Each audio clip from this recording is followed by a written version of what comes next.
remarkable this morning, high above us, a privately orchestrated spacewalk. Dragon SpaceX, we see it stalled. EV1 is go to continue. This is a mission of firsts. First commercial spacewalk, the first in decades without an airlock, and a test of new spacesuits. Jared Isaacman, who funded the mission, was the first to step outside. Back at home, we all have a lot of work to do, but from here, Earth sure looks like a perfect world. He spent about 15 minutes floating in space before being followed by Sarah Gillis. Wiggling limbs, hands and feet, they bit by bit checked the capacity of their suits. This spacewalk was risky and unregulated, so its success will be a relief to Isaacman, as well as SpaceX. The BBC's Georgina Renard. Francine, now a tropical depression, is on the move into Mississippi, the storm spreading flooding rains, as well as a threat of tornadoes. Earlier, as a Category 2 hurricane, the storm dumped around 8 inches of rain on the New Orleans area. Some Republicans crying foul over ABC's treatment of former President Trump in this week's debate with Kamala Harris. Political analyst Matt Continetti says media bias was on full display on Tuesday. I think it was a 3-on-1 debate with the moderators helping Kamala Harris. He says he welcomes a debate format where the moderators are free to push back on claims by the Republican. But you have to also push back against Harris. And that was clearly not what happened last night. Matt Continetti was interviewed by the Salem Radio Network. Bob Agnew reporting. Former President Trump campaigning today in Arizona while Kamala Harris stumps in North Carolina. Both of the candidates hoping to win votes in those key battleground states. On Wall Street, ahead of the opening bell, the Dow futures 40 points higher. NASDAQ futures down 8 points. Townhall.com. This is a special alert to all Americans who own a vehicle with less than 200,000 miles with an auto warranty about to expire or with no coverage at all. These days, you've got to do whatever you can to save money. One of the biggest expenses can be your car, especially when unexpected repair bills hit. Not anymore. CarShield is announcing a low-cost month-to-month vehicle protection plan. You could save thousands with one call to CarShield. Call 800-840-1546 now to see if you qualify. This protection plan is at an all-time low. Repairs for your engine, transmission, and more can become a thing of the past. Plus, call 800-840-1546 right now and get free roadside assistance, free towing, and car rental options. Call 800-840-1546 today and get your car protected before your next repair bill hits. Just call 800-840-1546 to see if your car qualifies. 800-840-1546. That's 800-840-1546. Again, 800-840-1546. Coverage varies by plans. View contracts and exclusions at carshield.com. Peru's former controversial president, Alberto Fujimori, has died at the age of 86. Fujimori, who governed with an increasingly authoritarian hand from 1990 to 2000, was pardoned in December from his convictions for corruption and responsibility for the murder of 25 people. His daughter said in July that he was planning to run for Peru's presidency for the fourth time in 2026. The former university professor had taken over a country ravaged by runaway inflation and guerrilla violence, mending the economy with bold actions including mass privatizations of state industries. Defeating fanatical Shining Path rebels took a little longer, but also won him broad-based support. I'm Charles de Ledesma. Chinese leader Xi Jinping will visit Russia next month for a summit of the BRICS bloc of developing economies. It's a move that comes as Moscow and Beijing look to counter the West's global influence. Xi's visit to Russia will be his second since the Kremlin sent troops into Ukraine in February of 2022. News and analysis, townhall.com. Amid the explosion of legal gambling in the U.S., some things have remained off limits, including wagering on the outcome of American elections. Unbelievably, that could be about to change. A federal judge in Washington has struck down a decision by the Commodity Futures Trading Commission to prohibit a company from offering what amounts to bets on the outcome of congressional elections. But the matter is on hold at least through a planned hearing Thursday involving a New York company's plan to take what amounts to bets on control of Congress in this fall's elections. Keith Peters reporting. Secretary of State Blinken has wrapped up a three-nation Ukraine-focused European tour in Poland after hearing repeated appeals from Ukrainian officials to use Western-supplied weaponry for long-range strikes inside Russia. Blinken traveled to Warsaw earlier today after spending a day in Kiev with the British Foreign Secretary. More on these stories, townhall.com.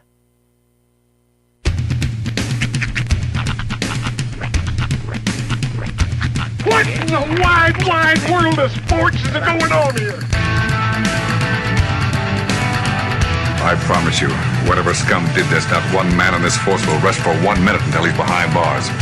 Now let's grab a bite to eat. Yeah, come on. I feel the hot wind on my shoulder and the touch of a world that is older. I hit the switch and check the number. I leave it on and then I slumber. I hear the rhythm ringing through it. Flamenco guitar and cumbia music. I hear the talking of the DJ. The devil listen, what does he say? I'm on a Mexican radio. I'm on a Mexican radio. Broadcasting live from high atop the J.P. White Building in downtown Roswell, New Mexico. It's Mornings with Mike Winters on 106.5 Roswell's Talk FM. Is that what I sound like when I talk? Now, here's your host, Mike Winters. And good morning, one and all. Welcome to Mornings with Mike Winters. I am he. That would be me, Mike Winters. Happy Thursday, everybody. Happy. Yeah, welcome to it. Yep. A little darker this morning. It was. It's a little bit drearier. It stayed dark out a little later. Yes, it was like more full on dark this morning coming in than normal. It was the same temperature, but there was still like a chill in the air. Yeah.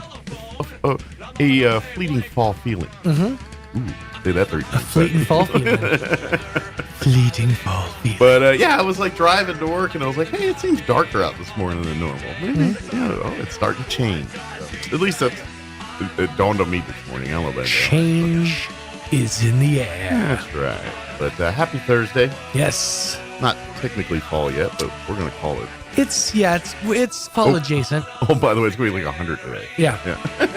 Enjoy the nice morning. Okay, that's all we're saying. But right now, it's golden. Yeah. It's BEA beautiful. Absolutely. Yes. Don't forget Football Friday tomorrow night. Roswell, Goddard, and Artesia all in action. We'll have those games for you. Video for all three at ksvptv.com. Of course, we'll have a Coyote matchup here on 106.5 Roswell's Talk FM. The Goddard Rockets will be on our sister station, 106.1 FM Fierro, for audio on those. And, of course, Bulldogs on our other sister station, 990 AM KSVP, or its FM translator, 93.7 in Artesia. So. We got a lot of sisters. Yeah, we do. Pretty little sisters all in a row. That's right. We're like 8 is enough, but half. Yeah. Four's plenty. 4 is enough. Yeah. Especially that one over there we don't really talk to because they don't speak our language. That's right. We try, but we always, it's baby cheeses, and we get baby Jesus. God, that's still to this day one of my favorite Modern Family jokes. It is. I bought you baby Jesus. I love you, Sofia Vergara. Yeah. I got an interesting message yesterday, from one, if I could get in a shameless plug, from one Clay Foley.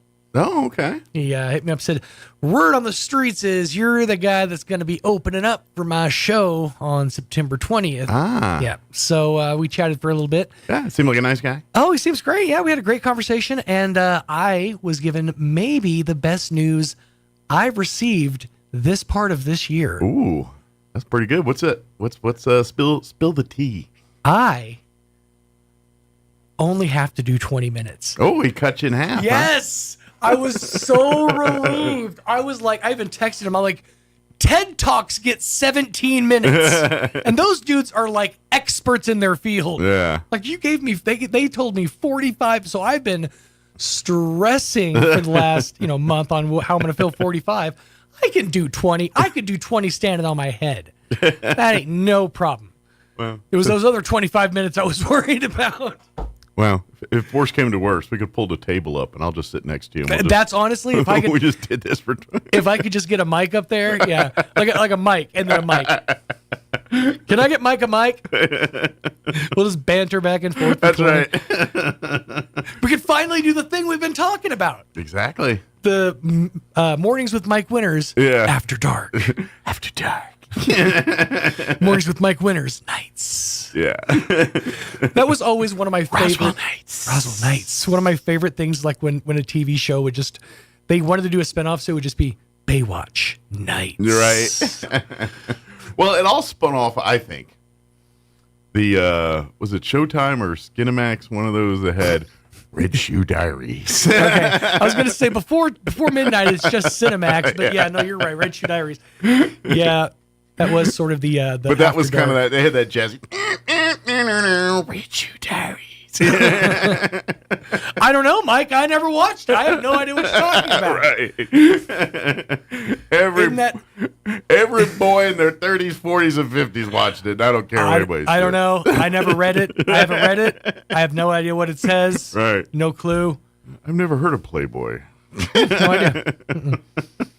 Red Shoe Diaries. I mean, I'm not that. Oh, we had ours, like Taxi Cab Confessions. Sure. Were sort of my generation's Red Shoe Diaries. Yeah, but that was actually more visual was Red Shoe Diary because it was. Oh, that's very true. Taxi Cab Confessions was more just people saying weird stuff in a cab, and once in a while somebody did something. Yeah, it was a lot of pictures being painted. You know what I'm saying? For a young boy with an imagination, it was magic. You know the one that hit a little close to home for my family, sorta.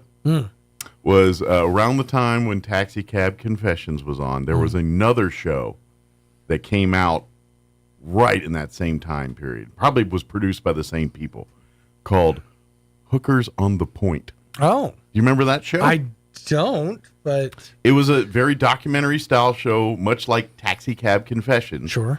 Except for it followed a series of working ladies in the Bronx, New York. The Point. It was literally a stone's throw from my brother's college. Oh, wow. So that's like, he used to talk, I know exactly where that is. It's over here. I was like, do you know that lady, Chris? And he's like, exactly. How frequently do you visit this corner? My Walgreens is right over there, just on the other side of the camera. Yeah. So my brother was like, he'd watch it, or he'd watch it, he'd just be telling me, that's over by the... Your brother's watching Hookers on the Point the same way I used to watch Breaking Bad. Yeah. Like, I've been to that hot dog stand. Yeah, exactly. So, but yeah, that was one that was on right around the same time as the Taxi Cab Confessions. I remember, what was it? Pimps Up, Hose Down. That was another big one on HBO around the same time. I think produced by probably the same. Which resulted in one of my literal favorite lines from the Chappelle Show, where it says, HBO has delivered gritty documentaries on pimps, hoes, marks, tricks, trick-ass marks, mark-ass tricks, skip, scaps, and scallywags. I think all of it came from the producers that produced the autopsy shows with Dr. Michael Baden that they used to have on HBO. I remember Autopsy, but I don't. Or was it?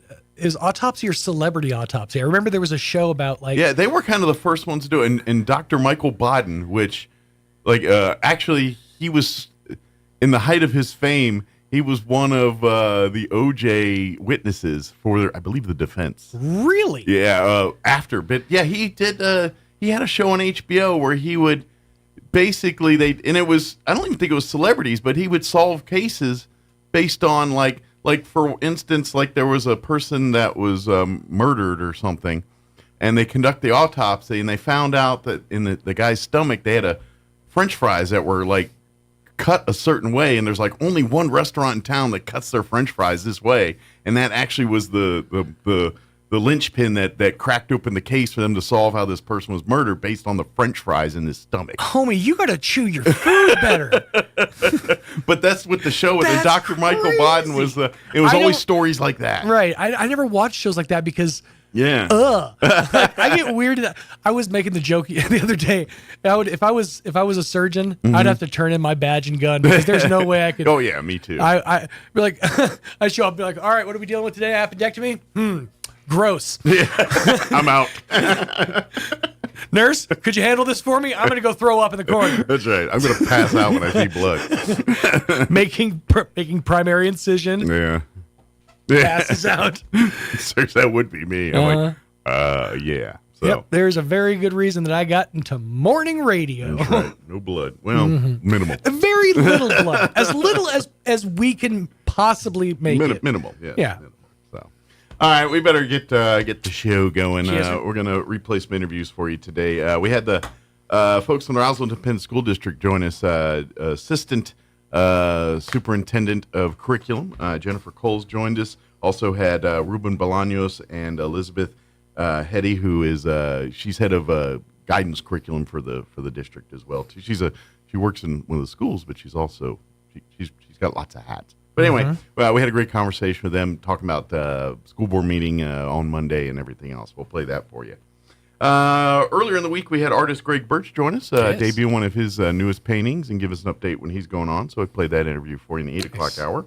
And then yesterday, we had the Chaves County Federated Republican Women join us to talk about their next meeting Wednesday of next week, and talk about they got tacos, and they're going to have all the Republican candidates join them on your ballot with next week here. So we'll talk about that in that hour, 9:15 this morning. Talking tacos and talking. That's right. Plus, we'll have all of your features that include news of local, national variety, business updates, and all that, sports and whatever else we can come up with for today's show. That's right, Maggie. That's right. Oh, and then Cowboys on was it Sunday? They play Sunday. Yes. Yeah, Sunday. Who are they playing Sunday? New Orleans. The Saints. Yep. All right. Washington's playing the Giants. I'm hoping we get a win now. I'm hoping because they're worse than Washington right now. Which makes me nervous, but they should win. All right, 7:16. Let's get you up to date on the weather. I'm meteorologist Steve Hamilton with your Pecos Valley weather. Pretty hot for the next couple of days. We have downslope wind coming off the mountains, and that'll take us to about 100 for the afternoon high today. Could be a little bit breezy, but we will have sunshine through the day. It'll be clear for the overnight hours, dipping into the low and mid-60s, and then right around 100 again on Friday, and will stay sunny. Looks sunny and hot through the upcoming weekend. That's your latest forecast. I'm meteorologist Steve Hamilton. Thank you, Steve. Currently 63 degrees here in Roswell. Humidity is at 56%.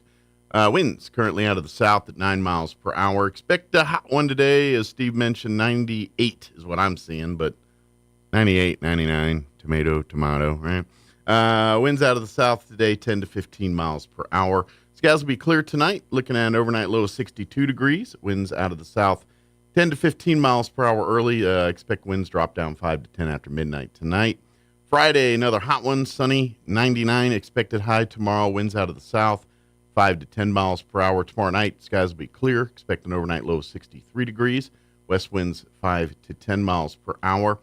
Saturday, warm, 97 for a high under sunny skies. Winds will be out of the west, 5 to 10, shifting to the south later in the afternoon. Saturday night, clear, overnight low of 66 degrees. Sunday, sunny and 95. Overnight low of 66 under partly cloudy skies Sunday night. And then Monday, when you head back to work and school, sunny and 92. And looks like 94 Tuesday, 93 Wednesday. They mention a slight chance, just a slight chance, like a 20% chance we could see some rain Monday night, but who knows? They could disappear by tomorrow. We'll see. You know how weather is around here. All right, it is 7:18. We're going to take about a 3-minute commercial break. Then we're going to play our interview with the folks in the Roswell Independent School District talking about Monday's school board meeting. That's up next. Don't go away. Ballard Funeral Home and Crematory and LaGrone Funeral Chapel have been celebrating life for over 90 years. Ballard Funeral Home and Crematory celebrates and remembers Elizabeth De Stefano passed away on September 8th. No services are scheduled at this time. Kelly Keith passed away on September 8th. No services are scheduled at this time. Anthony Joseph Ornelas passed away on September 5th. Rosary will be on Tuesday, September 17th, 7 p.m. at St. Peter's Catholic Church, with Mass on Wednesday, September 18th, 10 a.m. at St. Peter's Catholic Church. Burial to follow Mass at South Park Cemetery. Robert Gutierrez passed away on September 4th. No services are scheduled at this time. There are no services scheduled for LaGrone Funeral Chapel at this time. This has been today's remembrance, brought to you by Ballard Funeral Home and Crematory and LaGrone Funeral Chapel. When you're healthy, you can do amazing things. We're all about that. Because if you don't have access to health insurance through your work, or you just lost Medicaid, Be Well can connect you to the right health plan for you, your family, and your budget. We want to make your life a little easier, worry-free, and healthier. Because your health is everything. Be strong, be adventurous, and be amazing. Be Well. New Mexico's health insurance marketplace. Learn more at BeWellNM.com. Are you ready to succeed? The School of Arts and Sciences at ENMU Roswell covers a broad curriculum. The certificates and degrees offered within these programs will prepare students to realize personal, professional, and occupational objectives, from ag science and agricultural technology to behavioral science, biology, bookkeeping and accounting, business administration, criminal justice, education, and mathematics. ENMU Roswell can set you up for success. Register now on campus or online at roswell.enmu.edu. Eastern New Mexico University, Roswell. Success starts here. Artesia General Hospital has welcomed cardiologist Luther Weathers to the team. Dr. Weathers is board certified with a subspecialty in cardiovascular diseases. He treats patients with genetic heart defects, heart rhythm disorders, heart failure, coronary artery disease, chronic high blood pressure, and other cardiovascular diseases. Call 575-736-8270 to schedule your visit with Dr. Weathers in Artesia, or visit artesiageneral.com/cardio appointment. Se habla español. At Richland Motors, it's never been easier to sell or trade your current car, truck, or SUV for a newer model to hit the road in. Even if you don't purchase from Richland, they want to buy your vehicle for top dollar. But if you do buy from Richland, don't forget, they're the home of the powertrain warranty for life. That's a whole lot of confidence for you. See Richland for details. 2nd and Sycamore and 1309 Southeast Main. Here's a Mornings with Mike Winters fun fact. Turtles can breathe through their butts. We imagine you know some people who do that too, because that's where their heads reside. Here's Mike Winters. Enjoy.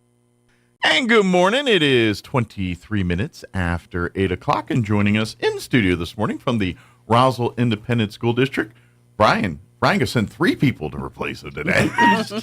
Brian must think he's important. Yeah, he thinks that. Just kidding. Of course, Jennifer Cole joining us this morning, Assistant Superintendent for Curriculum. Also, we have Ruben Bolaños and Elizabeth Hetty as well. Now, you do elementary curriculum with guidance counselor, that kind of stuff, right? Correct, yes. Okay. And then I oversee... I'm very oversimplified, so yes. please. Yes, I'm an elementary counselor in the building, and then I also do kind of leading our elementary and middle school. For the district. Yes, here. sir. Very good. And yes. Ruben, I got to be honest, I don't know what you're up to lately. Ruben's just all over the place. I just load the wagon. I think wherever they need some Ruben to do, you just put Ruben. That's exactly that's what I was saying. Good morning, Roswell and Chavez County, southeastern New Mexico, all our audience today. But I just load the wagon, and people tell me where to drive it. Ruben's just you just like it's you've been probably in every school at some point or another in some way, shape, or form. Yeah. Just Mr. RASD. Ruben Bolaños. So. Thanks, Mike. Good to be with you. Good morning, everybody here. So, for folks that don't know, whenever we have our RASD on, usually that means that's the week of school board meeting, and that Monday of the week is when they have their school board meetings. And yes, we had a school board meeting on Monday here. So now we talk highlights, the what happened and what needs to happen, I guess you could say. Well, the cool part about it is you always start off fun. Like every meeting, you gotta, there's business to be done and we got a lot to talk about, but we always start the meetings by spotlighting students in some way, shape, or form. So I'm sure that's exactly what happened Monday night as well. So who's our honorees this time? Well, we had a couple of student honorees from Roswell High School, and since that's Mr. Bolaños' alma mater, so to speak, I'm going to let him talk about the students. Well, we had and I forget her name, but Eliana, I'm going to mess it up. Eliana Enos, and she competed in what our student organizations are. Okay. Competed at the state level, and she won there, and so she's moving on, to the next the national levels. Here. Yeah. Okay. So kudos to her, absolutely those young folks that are working hard out there, that are representing Roswell really well. And then we had some students from Goddard High School as well that competed They were from Roswell High School. I mean, they from were Roswell both High from School. Roswell. Oh, okay. That's Yes. correct. You're gonna have to answer for I that. don't. I know the dad, and he's listening right now. He's probably like, I'll get him later. But Slightly, yeah. for those students, they competed, and so they're moving on as well for that. And like I said, Awesome. when those kids are representing us, that happens every month. By the way, there's every month almost. There's students that are going on representing Roswell at some other part of the country, and they're various expert. Could be science stuff, could be athletics, could be dance or band or something like that. Every month we have students from the district, representing Roswell on a national stage in some way, shape. And it's so exciting. We're seeing our students that are in our CTSOs. Those are our career technical student organizations. Yes. And so they're going to state national competitions, and they're winning.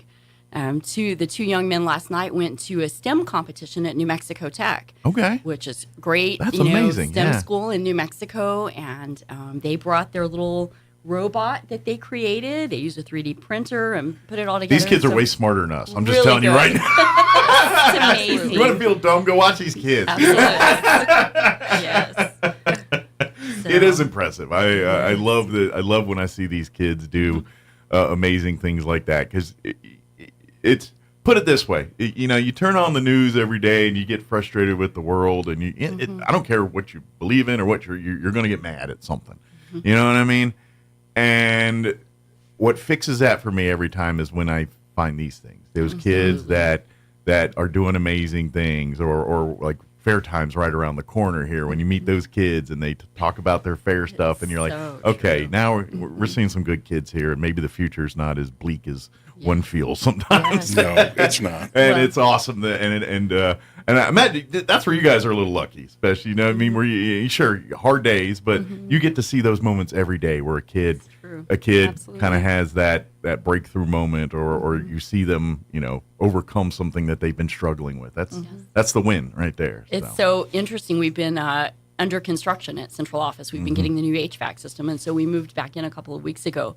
But we've all been kind of farmed out to different schools and places while that's been happening. Kind of triage where you need to be. Yeah. And so there's lots of conversation about how good it was for everyone to be in the schools, and how great it is to connect with the students and just to see their little wins that they have, and the goods and the bads too. The struggles that our school people that are there every day absolutely have. So yeah. But I think that's a good thing. Like you're, this is like how also progress happens, because I imagine had that scenario not happened, you wouldn't experience that thenceforth. When you go back to when the board comes and meets and does their decisions, they can incorporate this stuff into it. It's like, okay, we've been doing it this way, but we found by necessity that we got some wins. I mean, it's kind of like COVID. No one wants to relive COVID, but at the end of the day, we learned some lessons from COVID that actually made us better afterwards. You know what I mean? And I think that's how those moments are created. Just what you're talking about, Jennifer, is having to kind of figure it out on the fly a little bit. Absolutely. So it's yes, it's a pain in the butt and headaches, and you're cussing and like a sailor at home about it. But once you get through it, you realize, oh, you know what? It made me stronger, made me better. Exactly. And that's kind of what the RSD just did for 4 years, kind of thing. And so, but I guess I'm getting off topic here. Let's kind of talk nuts and bolts, just the good, the bad, the ugly from last night, just some highlights from some of the decisions that the board made. Okay. There's a couple of really important things that happened. So the first was that the board adopted a resolution for Constitution Month in October.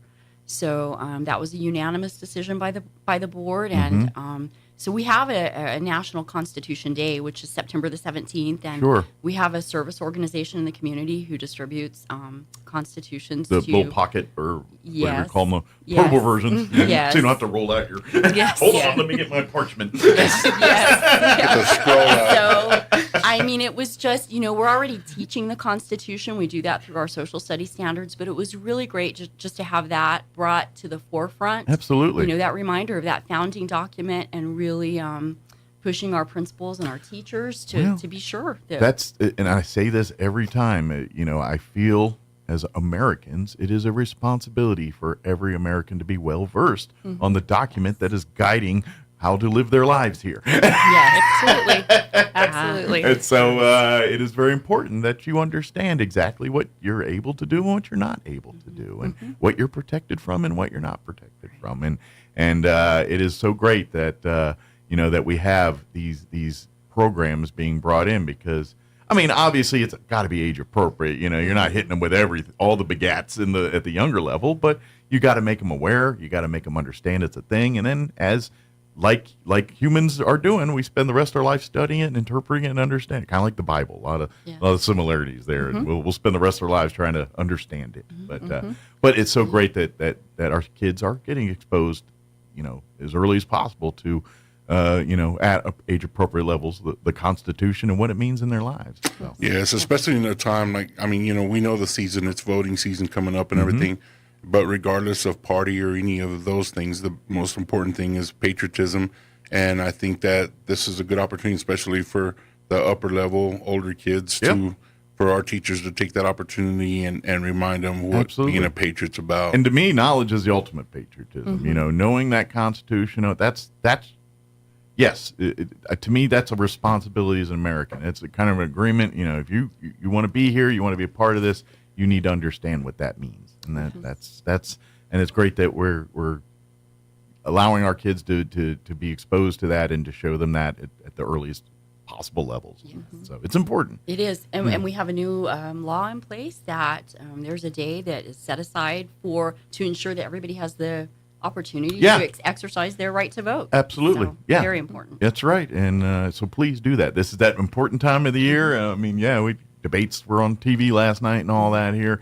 This is your civic responsibility time, and it's time. It's great we educate our kids on, what's the proper way to do these things and what you can do and can't do. So love it. It's all good stuff. By the way, that's all also done in our colleges and everything else. Like you're talking about the mandate. So if you don't, as individuals, you want to know more, please, you get involved with the schools and everything else too. They'd love to have you.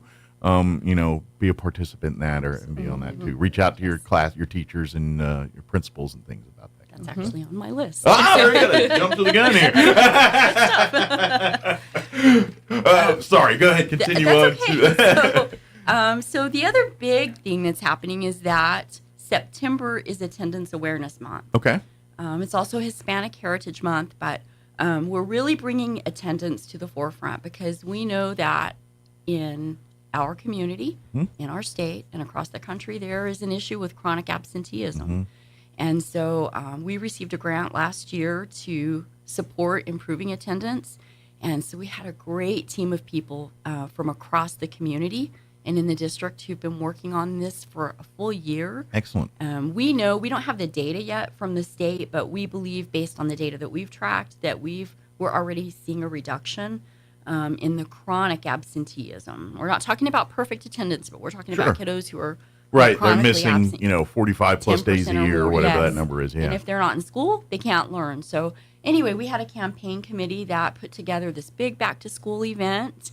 We brought in guest speakers for the teachers. We passed out books. We have success bags. I brought one for you, but I left it in the car, so I'll have to bring it up. Well, thank you. And so really just it's important, I think, for our community to know the resources that we have out there and for us to come together as a community because it takes all of us to make sure our kids are in school. We talked about it yesterday with my team a little bit. In some cases, I think they're very minimal. There are those that just don't really value that free education that we get in the United States. They don't see the value in that, but there are others that have real barriers and they're struggling to get their students in school for one reason or another. And so, it's so hard to get to the next step if you're not if you're not fully developed in the first step. It's like you said earlier, a child cannot learn in school if they're not in school. And I get it. Life does happen sometimes, and you got to pull your child out because of a death in the family or something happens. But you're right. We need to remind ourselves that, look, you need to plan life around your kid's school on these things because these kids need to be in school. Absolutely. And I get it. You want to save a few money by going on vacation off season. I get it. But a week out of school, especially for younger, where they're in those years where they're really kind of formulating the foundation here, a week off is a huge detriment to that child in that process. It is. And especially, at the high school, so we're on a rolling block schedule in the high schools. Mm-hmm. So 1 day is essentially 2 days of instruction. Mm-hmm. So if a student misses 1 day, they're missing. They're behind the 8 ball here. Huge amount of instruction. And Sure. so, and we also know that there's a lot of research out there in kindergarten and early childhood that say that those habits start early, Mm-hmm. attending school. And so we want to make sure our pre-Ks and our kinders are all there. And I'm not trying to be the judgmental parent types here, but your kids are sponges, and the routines you give them early are going to stick later. And so if you're cutting corners early, you're sending a message saying it's okay to do this later in life. And I'm not saying you're gonna get caught every time. You'll get away with it sometimes, but in the end, that's going to catch up to your child. You are giving your child a disadvantage. I know you're not intending to. You're just thinking, oh, it's just a week, it's fun.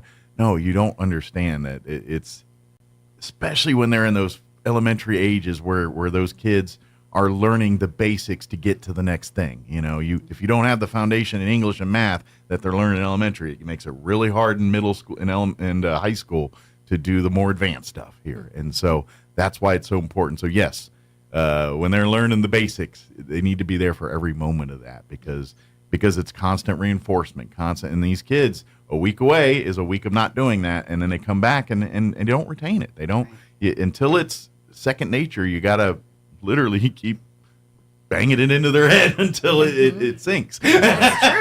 It's absolutely. That's sure does. Yeah, all of you teachers like, and my wife's just like, my wife's a teacher too. So. But parents, it is so important to make sure your kid's in class, and so that's the thing. And I get it, life happens and things, but if those moments do come, be proactive in that. If you know you're going to be gone a week, talk with I'm almost 99.999% sure your teacher will work with you on making sure that they get whatever, we're going to be gone a week, but this is what we're working on. They can do this while they're traveling or whatever. If at the bare minimum, at least be in constant contact with, so whatever the child's going to miss, we can mitigate it as much as possible. Exactly. So. And so along those lines, I just want to mention that we have an attendance liaison in the district. Her name is Laura Macias. Okay. LAMACIAS at risd.k12.nm.us. So she will help if there's, a situation that she can assist with. She's there. We also have Veronica Barraza. Okay. She is our family and youth in transition liaison. Okay. And so we know that we do have a lot of families and youth in transition. And these folks are there to really help families navigate when they have those housing issues going on, mobility issues, any of those things. So, reach out to either of those ladies. They're always willing to help. Our school counselors are a great resource for students. We have at the secondary, in our high schools, we have Canvas. And so teachers should be posting their assignments in Canvas so students can access those from it's actually home. a lot easier with the information age here and everything, because and if you don't know this, parents, you should. Pretty much everything your child's doing in school, you can have access to online through the portals and through this stuff.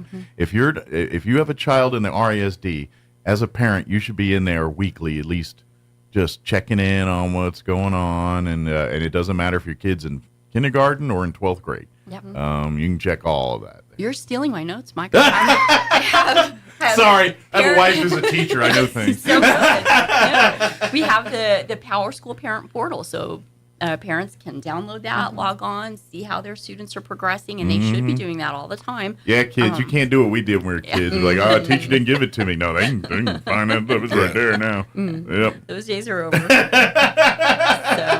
Sorry, kids. We also have, so there's a parent questions link. And so if a parent just wants to send in a question about whatever it can be, they can just log onto that through our website. And then they can get resources too. Yes. And then that might be great for, especially maybe they don't feel comfortable talking to someone at the school about it. So maybe they, depending on the issue there, that way they can get their issues addressed in a way that they feel more comfortable doing. Yes. So, yeah, absolutely. But that's the thing. This is we're talking about policies and all, But at the end of the day, as a parent, you need to be constantly in contact with your children's teachers and stay involved with that. I mean, you don't have to call them every day and get status reports and all that, but at least, checking in weekly. If there's things that you're what's going on with my kid here, don't hesitate. I know my wife, she's been a teacher 26 years now, 27 years now. And I know they're all just like that. They're willing to work with you, and they want you to do that. Because I can tell you right now, your teachers are the biggest mama and papa bears for your kids in school. I'm telling you right now, they fight for you, especially at that elementary level, just because I have more experience seeing that. So when those teachers tell you can't go in here, they're telling you to protect your kids. So when they do that, when we get security issues and you, especially in the younger kids, there's certain areas you just can't roll up in because the world we live in nowadays. Absolutely. And these teachers are guard dogs, and they will. And to her credit, they will get nasty to prevent you from getting there, because at the end of the day, they care about your kid, and they will. Some of those teachers will straight up die for your kids. I'm telling you right now. It's true. That they love them that much and they work for that much. So please work with these work with these teachers to make sure your kid's going on. And please understand when you do get denied from time to time and those things, because I just want to get them real quick.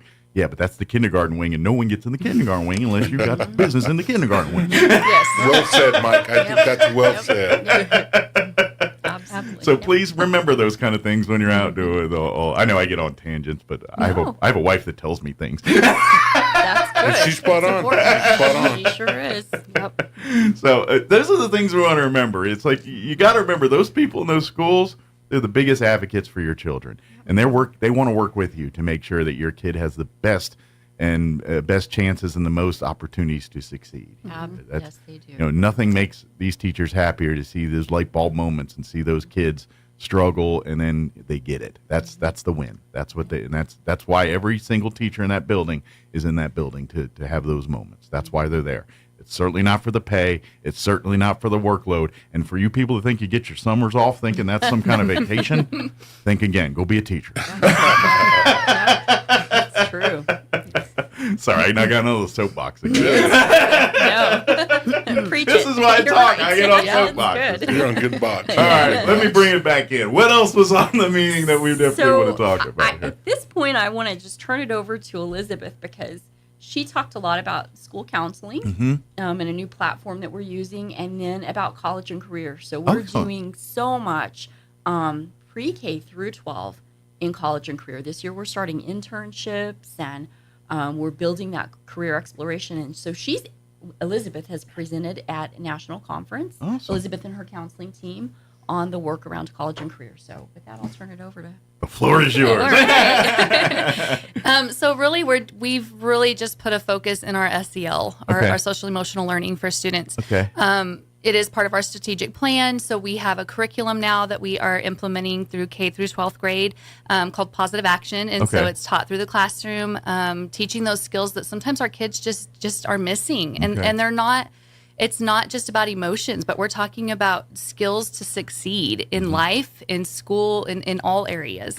So and don't mean to interrupt, but it's so important because, quite frankly, some of these kids aren't getting it at home. That's the thing it's a lack of knowledge higher up. And so it might be the point where we bring some parents with them too, because they could learn these skills as well too. But you're absolutely correct. It's, that you look at the world we look in, and I think we need to find a way to better teach people how to deal with emotion and how to process, how to do all that stuff. And so that's so important. You're absolutely right. And you're right. It starts from when they're barely old enough to walk or barely know, that it starts right then. When, it's like in the medical, like physical medical, with the, like kids now, they can, like they're diagnosing eye problems and dyslexia and things like that when they're 6 months old. Yeah.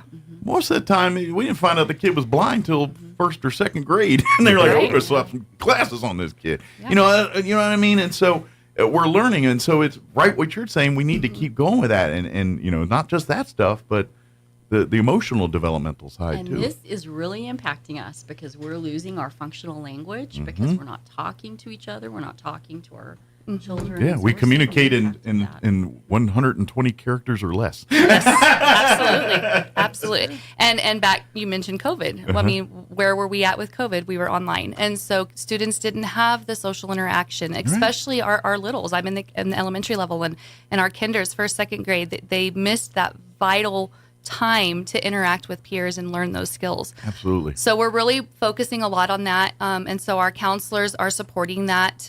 We have a universal SEL screener called DESA. Okay. And so 3 times a year, our teachers rate our students, and it kind of gives us some ideas on where our students might need extra instruction for those SEL skills, or where we might, as a district, be lacking. Okay. And then our counseling services are supporting that. So Gotcha. then we're pulling small groups or doing one-on-ones or pulling resources and interventions and things for kids that need that extra support. Absolutely. Because we don't all learn it the first time, and we don't all learn the same way. No, So, yeah, you're absolutely correct. And like you said, and everyone comes from different backgrounds, and they're, at different levels. We don't start with the same deck of cards to play with. We all, some got better hands than others, but we all got to get to the same place. And this is how we do that and give those opportunities for folks that didn't go the same path that another person did. And so absolutely. You're right. It is so important to understand all that kind of stuff. So it's great to see that, we're kind of making steps in that direction. And this all goes to just the overall mental health.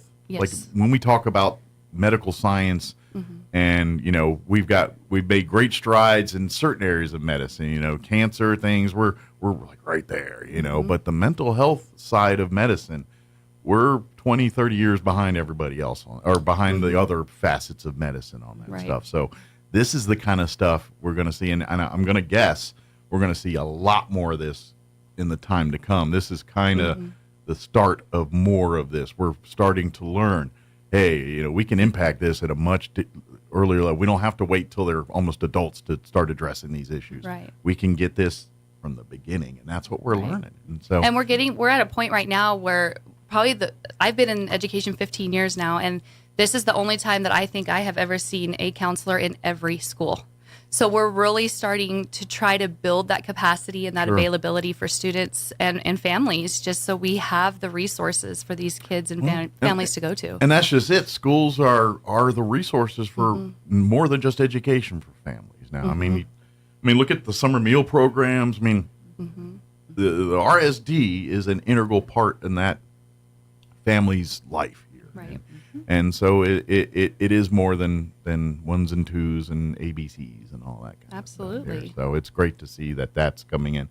And by the way, this if you're listening and you're a parent and your kids, please, if you're thinking, man, I'm just learning about, please talk to your principals, talk to your teacher, say, hey, I heard on the radio talking about stuff. What can I do to get my child into some of these programs or be evaluated for some of this stuff? Please reach out. Please, Absolutely. Yeah, this is what it's there for.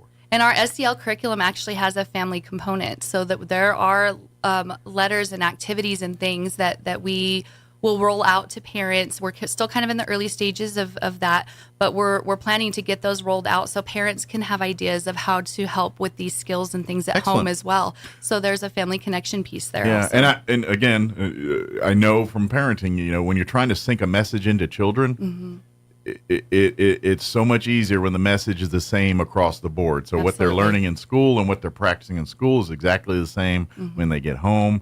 They're doing it and practicing the same way. If it's just from experience, you've learned that if you do something different at home than in school, you're probably going to have a trickier time of getting your child to navigate what you're trying to get them to navigate. Right.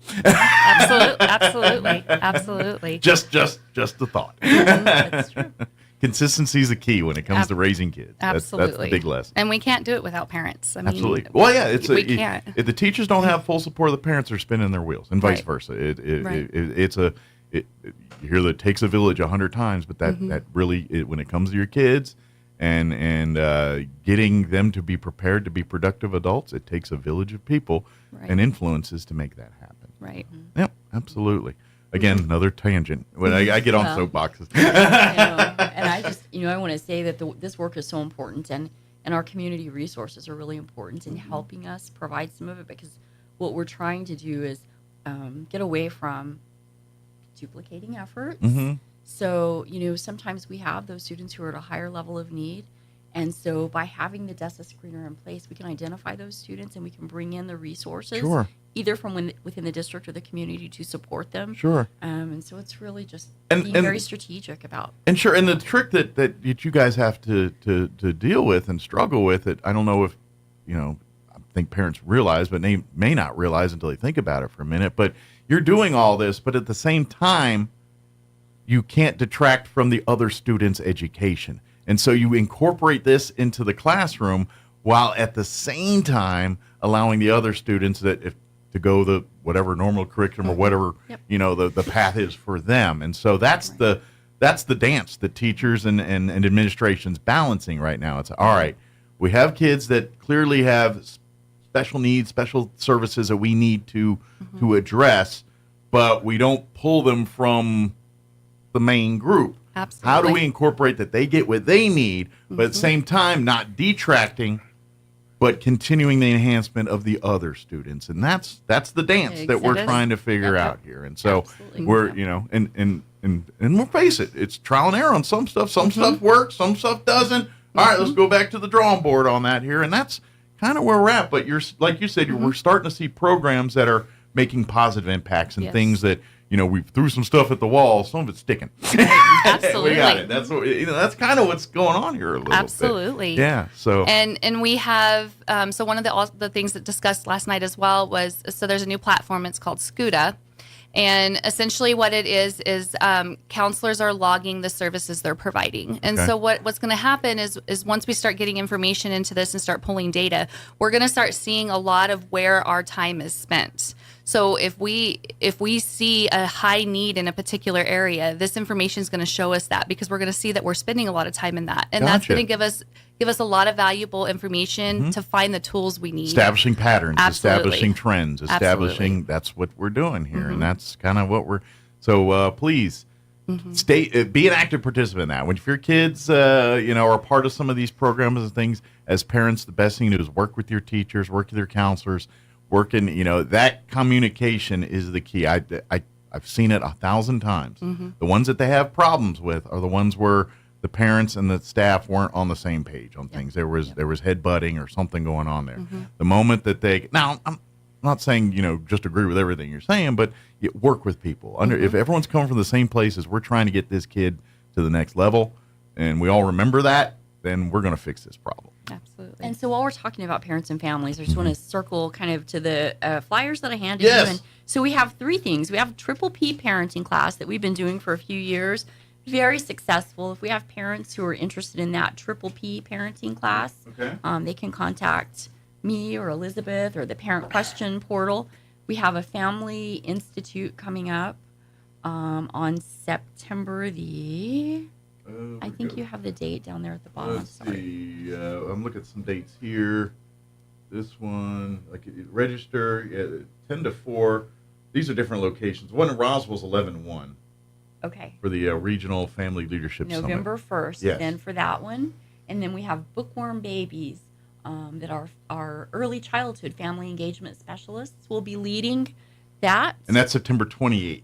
September 28th. And that's going to be at 9 a.m. and 11 a.m. And that's going to be at Parkview in the portables there at Parkview. Yes. So, and that's on Alameda if you're not familiar there. But for Bookworm Baby, that way you can kind of, and this is the thing, reading and getting involved. And I don't care if your kid's breathing, read it to that kid. Absolutely. Yep. I don't care how old the kid is. I don't care if the kid hasn't said a word and said anything but goo goo gaga. I don't care. Read to that child. Yes. But you can learn more about that coming out to the Bookworm Babies method featuring all the stuff that they've got going on here. And of course, I'm going to guess too, especially elementary, these are probably going in your kids' backpacks and all that stuff too here for them to send home with them. Sending them all out. But definitely, and these are the kind of things, and partner with outside stuff too. The city library, there's lots of resources. All of that, work in concert with your kids on that stuff, and that stuff is it's when the families get involved, the kids succeed. That's just, yes. I'm sorry, the evidence, we've got much evidence to support that one. Absolutely. We sure do. Yeah, we do. We're almost out of time. Is there any other information that we wanted to make sure we get out that I just completely sidetracked us on? If Elizabeth wants to say anything about college and career. Yeah, so that was another discussion. It was just the conversation around how are we preparing kids for college and career. And so I just kind of mentioned that we are starting things like college portfolios, digital portfolios in our elementary level, starting with 4th and 5th grade. So I know people don't think about college in that. They don't. They do now. And just exposure through career fairs and that kind of thing, all the way up to career pathways in high school. And there's nothing wrong to think about that stuff at that level. And to be honest, maybe secondary education isn't a 4-year institution. Maybe, this kid's already showing tendencies towards art or towards, mechanical or whatever. I think we have 32 CTE programs happening. We're going to have a booth at the fair that's coming up in October. And so we have students that are starting internships. There's a great manual parents can access online, the Career Cluster Guide. And our parents that are parents of high schoolers have access to their digital next step plan. Excellent. And so they can log on and help their parents select, or their students select the get in those pathways. Yeah. So lots of really good things. It's way different than when we were children, and it kind of, because school was set up. All right, you're going to the 4-year college, that was kind of the plan, the path. Right. And now we're learning, there's a bunch of different avenues they could go down and achieve the same goal. And our community partners have just been great to come into the career fairs and help and support. Well, I know the RSD's close partners with not only businesses, but other, ENMUR, all our other higher institution learnings. You guys work in concert with them and programs and things, and all part of that continuing education, starting from your kid day one in pre-K when they roll in till after 12th grade and what goes beyond that. Absolutely. Excellent. Well, thank you guys. Appreciate it. Thank you. And we'll just tell Brian you did a better job. Tell Brian to take off next. Do something like that. Is he doing work today, or is he on? He's vacation? at a training in Albuquerque. Training. No, I'm just kidding. Something like that. I'm kidding. He's probably shopping. Probably eating some restaurant. He's got some big old plate of, I don't Rudy's. know, huevos rancheros or something. He's having a good time. Thank you guys. Appreciate it. Thank you. 9:58, quick break before news. Artesia General Hospital is launching a new Catch It Early campaign designed to help women detect any signs of breast cancer. The new mammogram campaign will run from now through the end of next month. Breast cancer remains one of the top reasons cancer is diagnosed in women. Early detection can make a huge difference in treatment outcomes. Discounted mammogram days will also be offered in October for women who qualify, and there will be educational workshops and panels with professionals. All the details online, artesiageneral.com/mammogram. New Mexico Governor Michelle Lujan Grisham is hosting community events in Ruidoso and Mescalero for residents who are still recovering from wildfires. The state will offer information on Medicaid, unemployment, benefits, career counseling, and there will also be food boxes given out. The 2-day event begins Friday, September 20th at 3 p.m. at the Inn of the Mountain Gods in Mescalero. The second event, Saturday the 22nd at 11 a.m. at the Ruidoso High School cafeteria. You're up to date. I'm Jared Sorello. It's time for the Chaves County Sports Report. Here's a little catch-up for you from the scoreboard situation on Tuesday, where we didn't have all of the scores. But we do know that Goddard defeated Carlsbad boys soccer by a score of 2-0. Goddard's now 3-8. They'll take on NMMI next Tuesday. Roswell is 8-3 on the season after winning a good game at Mayfield. Tough match. Goddard has to go 2 overtimes, but beats the Trojans 2-1. Speaking of good matches, check this out. Tonight, Roswell hosting Centennial. Centennial is unbeaten at 6-0. Meanwhile, the Roswell volleyball team wins at Portales on Tuesday night by a 3-1 count. Lost the first set, but then won the second 28-26, 26-24 in the third set, and then went on to the victory. Also Tuesday night, Dexter defeats Captain Volleyball 3-0. The Sports Report brought to you by DSI. Call DSI for all your office technology needs. I'm I'm Eric Butler at Roswell's Talk FM 106.5. At Richland Motors, it's never been easier to sell or trade your current car, truck, or SUV for a newer model to hit the road in. Even if you don't purchase from Richland, they want to buy your vehicle for top dollar. But if you do buy from Richland, don't forget, they're the home of the powertrain warranty for life. That's a whole lot of confidence for you. See Richland for details. 2nd and Sycamore and 1309 Southeast Main. Bill Cunningham is now in Roswell on 106.5 FM KEND Roswell. News this hour from townhall.com. I'm Rich Thomason. Hundreds of thousands left without power as Tropical Depression Francine heads north from Louisiana, headed for Mississippi and Alabama. The National Hurricane Center's Jamie Rome says the danger posed by the storm is far from over, even though it's no longer a hurricane or a tropical storm. It moves briskly up the Mississippi River Valley over the next several days, and it weakens from the traditional wind perspective, but it doesn't weaken from the rainfall perspective. And that brings flooding. More than 382,000 utility customers in Louisiana in the dark now, 61,000 plus in Mississippi, roughly 14,000 without power in Alabama, according to poweroutage.us.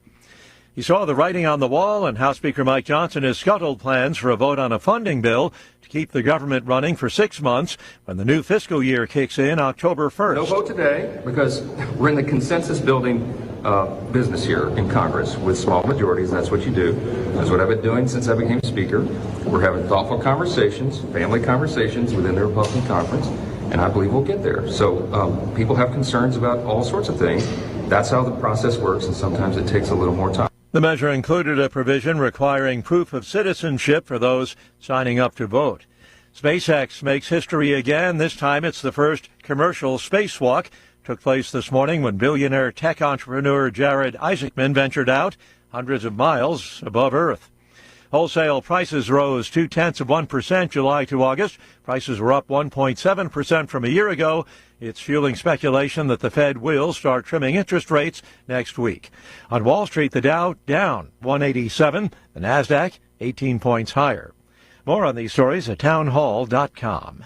Here's an important message from the Diabetes Solution Center. Do you like pricking your fingers to test your blood sugar levels? No one does, but it's important to maintain your health. And now, by wearing a small remote device called a continuous glucose monitor, or CGM, you don't need to prick your fingers anymore. It's easy to use and helps you make more accurate diabetes treatment decisions. If you are testing your blood sugar 3 or more times daily, injecting insulin, or using an insulin pump, call the Diabetes Solution Center right now. And if you have Medicare or most major insurance coverage, you may be able to get a new CGM at little to no out-of-pocket cost. Shipping is free, and we'll even bill your insurance company for you. If you are testing your blood sugar 3 or more times daily, injecting insulin, or using an insulin pump, call the Diabetes Solution Center right now to learn how to end the painful finger sticks and get your own continuous glucose monitor, or CGM, at little to no out-of-pocket cost.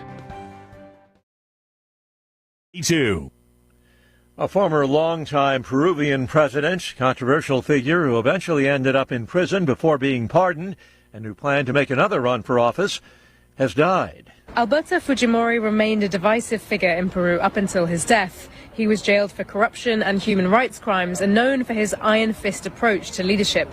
His supporters credit him with stamping out a left-wing guerrilla insurgency and putting the economy back on track after skyrocketing inflation. His critics saw him as a dictator whose tenure was remembered for human rights abuses and corruption. His daughter announced his death. She runs a right-wing populist political movement, has run for president 3 times and had been expected to run again at the next election. The BBC's Ione Wells. The trial of 3 lawyers who once represented the late Russian opposition leader Alexei Navalny is now underway in Russia. The 3 arrested last October of charges involving an extremist group. News and analysis, townhall.com. Plans in the works for a statewide drug prevention program in Kentucky. Kentucky Attorney General Russell Coleman has unveiled the plans, saying the youth-focused initiative will fill a hole in the state's fight against an addiction epidemic. Coleman presented the details to the Kentucky Opioid Abatement Advisory Commission. The group approved his request to make a $3.6 million investment over 2 years to implement the plan. More than 1,900 people in Kentucky died last year from a drug overdose, but that was down 9.8% from the previous year. John Scott reporting. An estimated 67.1 million people watched the presidential debate between Kamala Harris and Donald Trump. That is a sharp increase from the June debate, eventually led President Biden to drop from the race. The debate was run by ABC News, but Nielsen says it was shown on 17 different networks. The Trump-Biden debate in June was seen by 51.3 million people. More on these stories at townhall.com.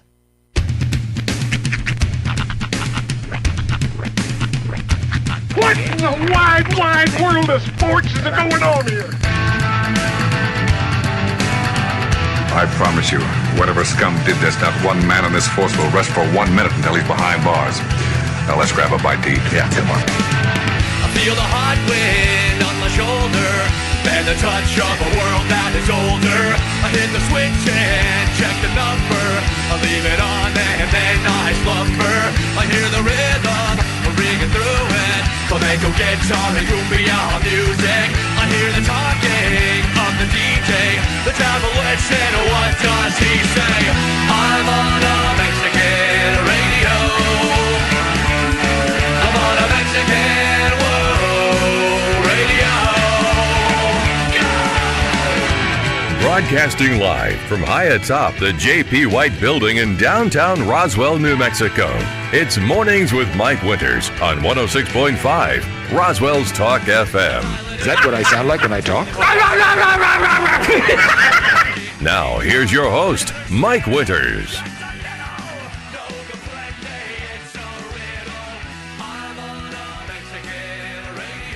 And good morning. It is 6 minutes after 8 o'clock. Welcome to hour number 2. The deuce of Mornings with Mike Winters, right here on 106.5 Roswell's Talk FM. Happy Thursday. Happy. Yeah, I hope your Thursday's going swell. Indubitably. Yeah. Lots of, I don't know, it's going to be I feel like this weekend's going to be like that last summer hurrah. It's going to be like upper 90s, and so I don't Summer's know. last stand. Yeah, summer's like, oh, there's one chance. Of course, pools are closed now, so they're like, we could go to the pool this weekend. Yeah, go to the indoor pool. Yeah, true. Yeah. My pool's closed too. Is it? Yeah. Yeah. Now I'm like, now I want to go. I know. It's only when you're barred from a place that you really want to be in a place. Right.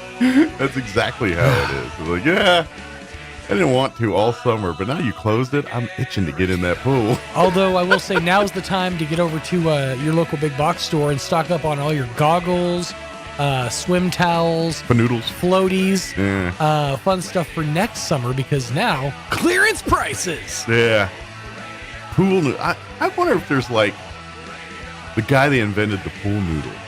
Did he think he's like sitting in some mansion? Because I feel like because there's so many pool noodles. Yeah, I don't like. Is there a guy that's got the patent on pool noodles? That's the thing. I feel like the guy who invented the pool noodle didn't get to the patent office fast enough. Yeah. So like everybody just went with it and took his idea. I'd like to think there's a guy. He's got a whole house. Edward R. Noodle. Yeah, and like his whole house is like Edward pool Fun Noodle. noodle themed, and like obviously he's got a pool, and it's pool noodle. So basically, it's the Hudsucker Proxy, but for pool noodles. I feel like that's what it is in my head. Right, of course. Yeah, I mean, I personally, this is my theory on the whole thing. Okay. The guy who invented the pool noodle wanted the invention to be understood, appreciated, loved by generations of children, so he opted to not patent it. Oh. And pool noodles for everyone. Released his idea out into the world for the world to have. He's a philanthropist. That's right. He's a full-on philanthropist. Oh, man. He just stands on street corners and in downtrodden cities. That's right. You get a pool noodle, sir. Here, pool noodle for you. May I offer you an egg in this trying time? Pool noodle for you. I don't have a pool, but take it to the lake. Or you can beat your friends with it. Oh, it's so much fun. I gotta be honest. I think I was a grown man before I realized a pool noodle was actually for a pool. Like I thought they were designed to beat each other with. To just whip at each other Because in the I park? worked at a Boy Scout camp, and that's all we used pool noodles for, was skits to beat people and various, This is something I noticed when I take Rhiannon to the pool. On occasion, they'll put out some of the toys and stuff for the indoor pool. Mm-hmm. Those toys, being like the noodles, things like that. I don't know exactly, but I'm pretty sure every single one of those noodles at the pool have a random bite taken out of it. Who's biting the pool noodles? Every single one I've ever seen that's not brand new, it always has just like a random bite taken out of it. I think it's people that used to watch The State. You remember the show The State? I do. I didn't really watch much of it, but I do remember it. It was a sketch comedy show. With most of the cast of Reno 911 Yes. Yes. And Kids in the Hall, was in that genre of time. But the MTV had one called The State. Right. And one of their skits was a family having another family over for dinner, kind of a, social situation. Sure. And they're serving dinner, and he's like, "Oh, what's for dinner today?" He's like, "Oh, we're having Muppet." And he goes, "Muppet," yeah, and they're eating Muppet. Oh my god! and then they're just eating, and then this is delicious. I love the Muppet. What's for dessert? I don't know. Let's find out. What comes after A, B, C? And then some Muppet pops out, D, and then bonk. That's great. So yeah, that's probably the origin. You're right. It's probably the oranges of the investigation. No, it probably was that. Well, everybody just wants to eat a Muppet. Yes. But I've never understood that. Every time I've seen like at a pool, and honestly, my kid has been guilty of it too. Maybe there's some like weird satisfying thing to biting into a foam of a pool noodle. Yeah. But it doesn't make sense to me. I think it's cartoons because generally cartoon foods have those cartoon like colors, like pool noodle colors, those reds, blues, and greens, and you're kind of, I bet there's a few kids thinking that looks like a tasty cartoon sandwich. I remember how excited I was to get to World 4 in Super Mario 3 because everything was big. Remember Big World? Everything was giant, and it was just like, it was a whole new like world of gaming for me. I was like, oh, this is the next generation. Just things that are bigger. It gets no better than this. We've reached peak technology, kids. Super Mario Brothers 3 NES. It's funny how technology works like that because, like, you're kids, and like I'm sitting on there playing Defender on that Atari 2600 or whatever it is, or 1600. I don't remember what it was. And I'm thinking, wow, the graphics are amazing. This is, and you watch anything on that. I mean, you know what I mean? It's like I will never forget. This is one of those moments of technology was in the arcade world when you have most of your arcades games, were either pinball machines or Pac-Man, Donkey Kong games of those style. Some did dots and digits, and you're trying to Galaga, whatever it is. It's a spinny ball or centipede. You're shooting various digit sticks with other kind of thing. And then the game Dragon Slayer. And it looked like a cartoon, like a Disney cartoon. And you made decisions based off, it was kind of like an arcade version of King's Quest where you're like, go into, kind of.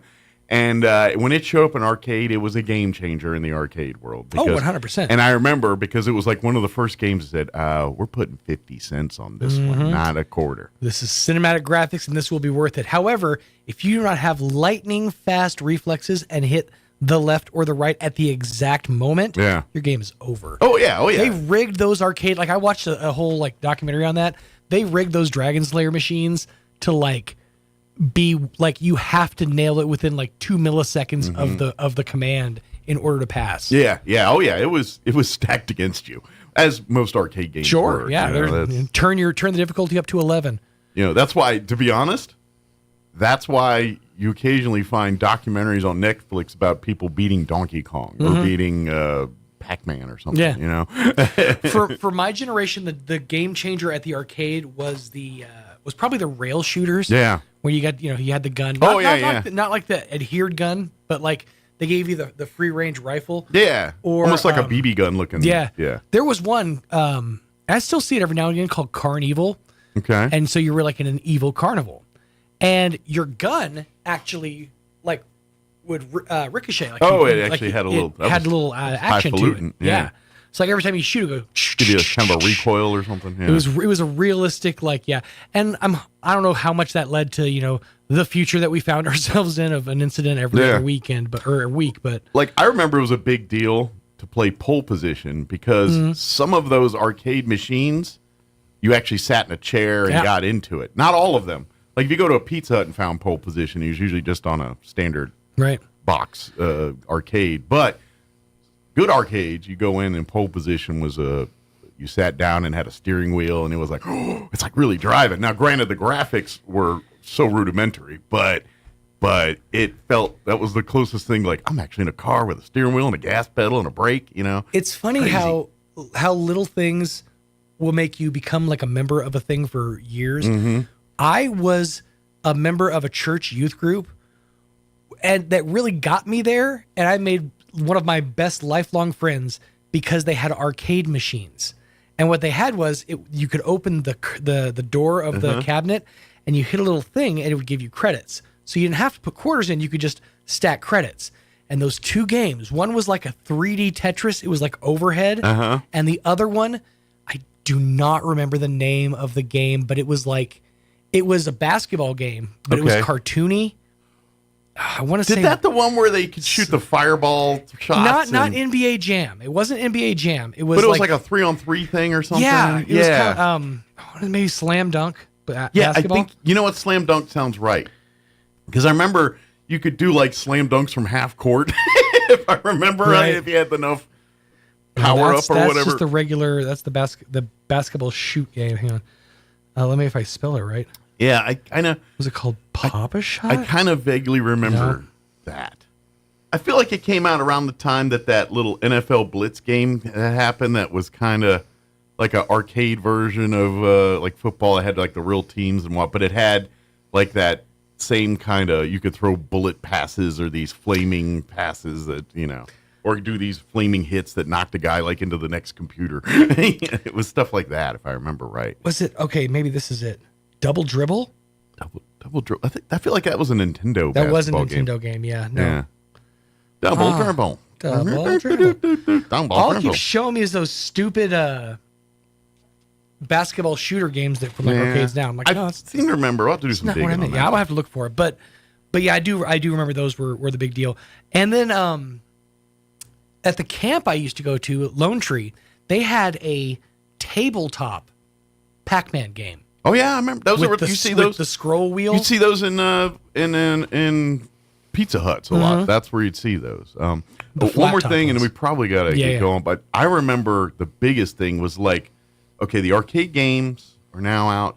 It was kind of in a lull where Atari was starting. It was, but I remember one of the coolest things you could have as a kid. And I remember a couple friends that had them. I didn't, and I was jelly. You could get, like pocket games, like the football one with the... Well, an advanced level was they were able to make a Pac-Man and Donkey Kong and I think Frogger and one or two, and they made it in a handheld game, but it was shaped... Like an arcade machine, and it had a tiny little stick and tiny little butt, and you could play Pac-Man or Donkey Kong like on an arcade, but it was a personal version. Right. And to be honest, it was really hard to play on them, but... Just to say that I have this, and it looked cool because it looked like a mini arcade machine, and I wanted one so bad. And my friends had them, and I didn't. I remember. I know exactly what you're talking about. I had the, we have McDonald's at home version of that, which was the light would come on, and there would be a car that was affixed to a screen, and you would have to steer the car on the light up road. Yes, I loved that game. It was a black plastic that had like an orange glow to it. And just the steering wheel and like a shifter thing. And when you'd shift it, it would turn the light on and you have to steer on the... But if you beat it up too much, the car got all cockeyed and everything there. I'm still doing it, man! 7 beers in, I'm still doing it! Yep. I remember those. Yeah, I think I had that actually. Yeah, that's I think I had. Yeah. That was the Mega Blocks of the fancy arcade game. That and those things you fill with water and try to get the hoops through. Oh my god! Squish, squish, squish! That you just end up turning on its side, just kind of doing this thing. Yeah, that was the other version. I had a bunch of those. That taught me at an early age. Just cheat. It's fine. That's Nobody's right. watching, and honestly, it doesn't matter that much anyway. Right. I'd get those for Christmas, and I'd play them for about an hour on Christmas, and then they'd literally sit in a box till you threw them away. Or you'd forget to empty it out, and that water would just get like all kinds of like musky, nasty. Yeah. I think there's sea monkeys in there now. Did you develop a civilization? Clean your toys, dude. Although now that I think about it, I should have done that. Threw sea monkeys in there and then filled it with water just to see what's going on. It would have made their world a whole lot more interesting. It's the official Boys Life back of the magazine toy, right? Everything. Sea monkeys, the water thing. Put some X-ray goggles on. All you need is a build your own hovercraft. I was going to say, get you a vacuum motor. That's a whole thing for another time. But I used to beg somebody, like, hey, if you guys have like an old vacuum cleaner you don't use anymore, let me see if I can get that motor off you. One that doesn't Because suck. I want to build a hovercraft. That's why. That's right. I want to go 3 inches off the ground and go 4 feet with it. That's it. That's right. All right. We're going to replay our interview we had with artist Greg Birch here in just a few. But before we do that, let's get you up to date on the weather. It's going to be warmer today and tomorrow. Day after that, too. I'm meteorologist Steve Hamilton with your Pecos Valley weather. Pretty hot for the next couple of days. We have downslope wind coming off the mountains, and that'll take us to about 100 for the afternoon high today. Could be a little bit breezy, but we will have sunshine through the day. It'll be clear for the overnight hours, dipping into the low and mid-60s, and then right around 100 again on Friday, and we'll stay sunny. Looks sunny and hot through the upcoming weekend. That's your latest forecast. I'm meteorologist Steve Hamilton. Thank you, Steve. Currently, I didn't refresh my weather because I don't know why. Currently, 67 here in Roswell. Humidity is at 53%. Winds currently out of the south at 12 miles per hour. Expecting a high of 98 today. 98, 99, tomato, going to be hot. Winds out of the south, 10, 15 miles per hour. Clear tonight. Expecting overnight low of 62 degrees. South winds 10 to 15. They'll drop down 5 to 10 after midnight. Sunny and a high of 99 for you Friday. South winds 5 to 10 miles per hour. Clear tomorrow night. Looking at overnight low of 63. West winds 5 to 10 miles per hour. Sunny and 97 for Saturday with west winds 5 to 10.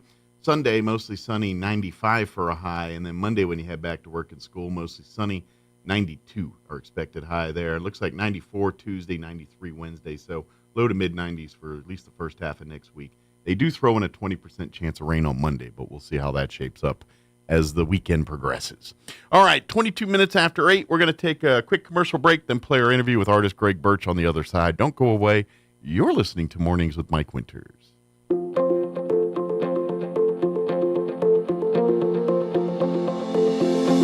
Have you ever had someone do something kind and out of the ordinary for you? How did that make you feel? I know for me, it brightens my day. Hi, this is Pastor Troy and Julie Smotherman for the Joy of Marriage. Galatians 6:9 says, "Let us not get tired of doing what's right, for after a while we will reap a harvest of blessing if we don't get discouraged and give up." I've learned when you don't know what to do, just do the next right thing. Keep sowing good things into your spouse and your family. Be patient. God promises He will give you a harvest. It will make a difference. A successful farmer just keeps on working and expects to have a great harvest. I know when my husband brings me flowers, it blesses me. So do something unexpected for your spouse. It will pay off. If you have any questions or would like further information about the Joy of Marriage Ministry, please go to jomconference.com. At Anderson Bethany Funeral Home and Crematorium, we honor and pay tribute to the achievements of your loved one by celebrating the life you shared together. Anderson Bethany Funeral Home and Crematorium is compassionate and cares about our local community and the families we serve here in southeastern New Mexico. Locally owned and operated, we will be here to help you decide how to celebrate the bond you've shared and pay tribute to the unique individual you've lost. Visit us at 2609 South Main in Roswell or call 622-5888. Are you looking for something fresh, or are you trying to find that confident smile you once had? Hi, this is Dr. Sarah Usher with Carabelli Dental, and I would like to invite you to our office to experience a new kind of dentistry. We have the most advanced technology and a highly trained team to provide you the best experience possible. Whether you're looking for a bright new smile or just want to make sure everything checks out for the best, call us today and set up your appointment for your next great experience. Come see the team at Carabelli Dental at the corner of 9th and Main in Roswell, or call 575-622-4455. When others say no, Roswell Hyundai says yes. The bank manager is at Roswell Hyundai for a short time to say yes. No social security number or ITIN number? Yes. No driver's license? Yes. It doesn't matter. Roswell Hyundai says yes. If you have a job that earns at least $12 an hour, Roswell Hyundai wants to say yes. Roswell Hyundai wants 100% approval, which means they want to say yes. To you. Yes. Get zero down, yes. zero payments till fall, yes. plus up to $4,000 more for your trade. Yes. On now at the home of Roswell Hyundai, 1909 West 2nd. Yes. Playing dance music can help ward off mosquitoes. Now you have a reason to invite Pitbull to your next pool party. Here's Mike Winters. And good morning. It is 23 minutes after 9 o'clock, and joining us in studio this morning, artist Greg Birch back with us this morning. Good morning, Greg. Good morning, sir. How are you? Doing delightful. How about yourself? Well, I can complain, but everybody can. That's so right. Why bother? I have a lot to do, but no one want to hear it. So, well, before we start, this right here is for Sean. All right. He kind of made a little comment and that I heard before I came in this morning. Okay.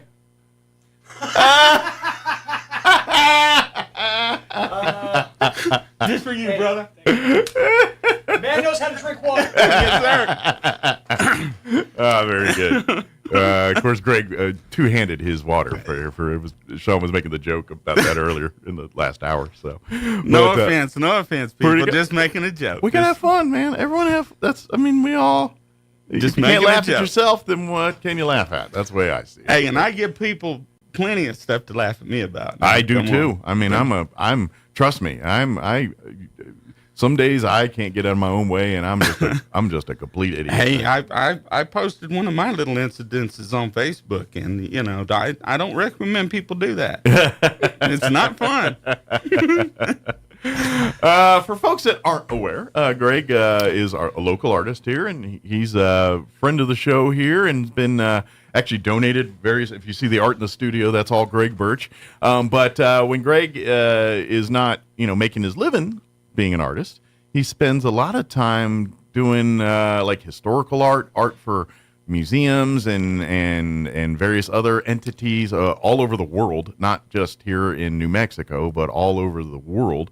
And but granted, you do have a bigger focus on New Mexico stuff because that's where you're at. But that's my home. But you do kind of cover the globe here with some of your artwork and in circles, different art circles around the world. Yes, sir. Yeah. And with different artists that have different genres. Let's put it that way. I mean, the Japan style art. I got a couple of friends there that's trying to teach me the techniques. That it's more of a water base. Okay. And so I'm trying to get it down because I'm trying to incorporate it. That's something that I think most people don't think about, especially with artists that painting is their medium. Yeah. As much as you're an artist, you're a chemist. Pretty much. Kind of like a chef. I mean, because let's face it, chefs are just chemists. You're mixing various ingredients to making a reaction for Well, something. this one artist, this Japan artist, he told me, and I'm trying to find some right now here on the state side that's close and similar, because understanding that America is not Japan. Sure. So, I did learn that the other day, yes. For those that don't know. Anyway, they use what's called a rice cloth. Okay. And trying to find it here on the state side. Now, I did find some, but man, this stuff was like $2,500 a yard. Supply and demand. Dude, and I'm like, what are y'all using this for? Right? But anyway, so I want to try it and see how it works out and see what I can do with it, because I think that I can take it to a whole nother level. Awesome. But yeah, other than that, I did do a painting. You probably saw it on Facebook for Jeff and them. Yes. And his family. And I did tell them that they've got the only known painting in the artist community, because it's never been done, but it's an actual wood stain on canvas. Oh, cool. Yeah, when he saw it in person, he was just kind of like, that's pretty cool. Wow. Because it gives such a texture. Well, it gives, especially if you're doing a scene with buildings and things, and if you're using actual stain as opposed to a brown paint to replicate that, and because that's exactly what the building is, right. It's a stained building. So it's going to look much more like a picture almost than a painting. You know what I mean? Most paintings are done with layers, and you don't have to do that with stain. Sure. Because stain is such a flat finish that once it goes down, well, it's kind of like a urethane. Sure. Well, and that's why it's porous and absorbing, because at the end of the day, stain is its main job. Same with paint, by the way, is to protect. The beauty part's is the ancillary side of it. Man, look at us being chemists. Now, that's cool. That's cool, right there. But its job is to protect it. Yes, sir. But that's so cool that. But that's the part of that chemist is because you get. Wherever your canvas is, whether it's an actual canvas or the side of a building or whatever it is, you've got to have the right material for your art to stand the test of time. If you're doing like street art and you're out painting sidewalks and painting walls, and if you use the wrong kind of paint, that's a wonderful painting till it rains and then it's gone. You know what I mean? And then so you got to use the right, or maybe it doesn't adhere to concrete like it does to canvas. So you got to do a different style of paint or mix it so it's going to stick to that concrete better than, you don't think so much about the functional side of art, but that's just as much the battle as it is, what do I want to paint? Exactly. And Krylon can only say so much. Yeah, right? exactly. And so that's where you spend, you spend your evenings creating pictures, but in between you're trying to find the new combination of pushing the envelope in art. What mediums, what paint on what different ways. It's kind of like when I had Peter De La Fuente on the show, and their family, they specialize in the egg wash and that style, which is a very historic way of painting. Not a lot of artists still use the egg wash thing, and so that's kind of his niche. But that's the kind of stuff Greg, he's going into these genres and saying, okay, these people are painting with, I don't know, charcoal. I'm going to figure out a way to incorporate that into my art. And exactly. And it's in the art community, art has always been, and I'm talking about the masters. Mm-hmm. I mean, we're talking Leonardo da Vinci to Van Gogh, to Klaus on down. And it's like, even whenever he touched paintings, it's, even then I think that they done like, they was experimenting without experimenting. I get what you're saying. They did not know what they was actually doing. They had an idea, but they're like, wouldn't it be cool if this works? Let's try it and see what happens. Because they refused, because back then it was go to these big-time colleges where everybody's going and learn by these people. Mm-hmm. And they went against the law saying, why should paint dictate what we do? Makes sense. Why shouldn't we dictate what the paint should do? And so that's the standard that I try to do. Yeah, makes sense. But that's where that's what I try to pull off on some of these. But that's and this kind of in a nutshell when we talk about artists. Like, yes, your famous artist or your well-known artist, they may have had the formal training to learn, but they all break the rules to push the envelope to the next thing.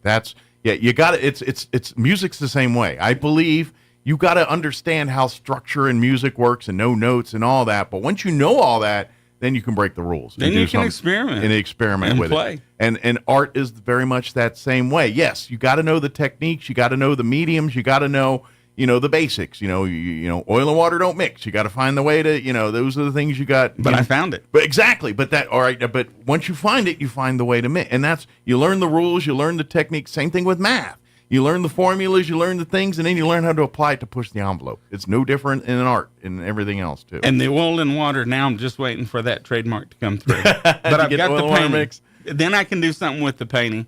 But until that trademark comes in, that they actually register it for me.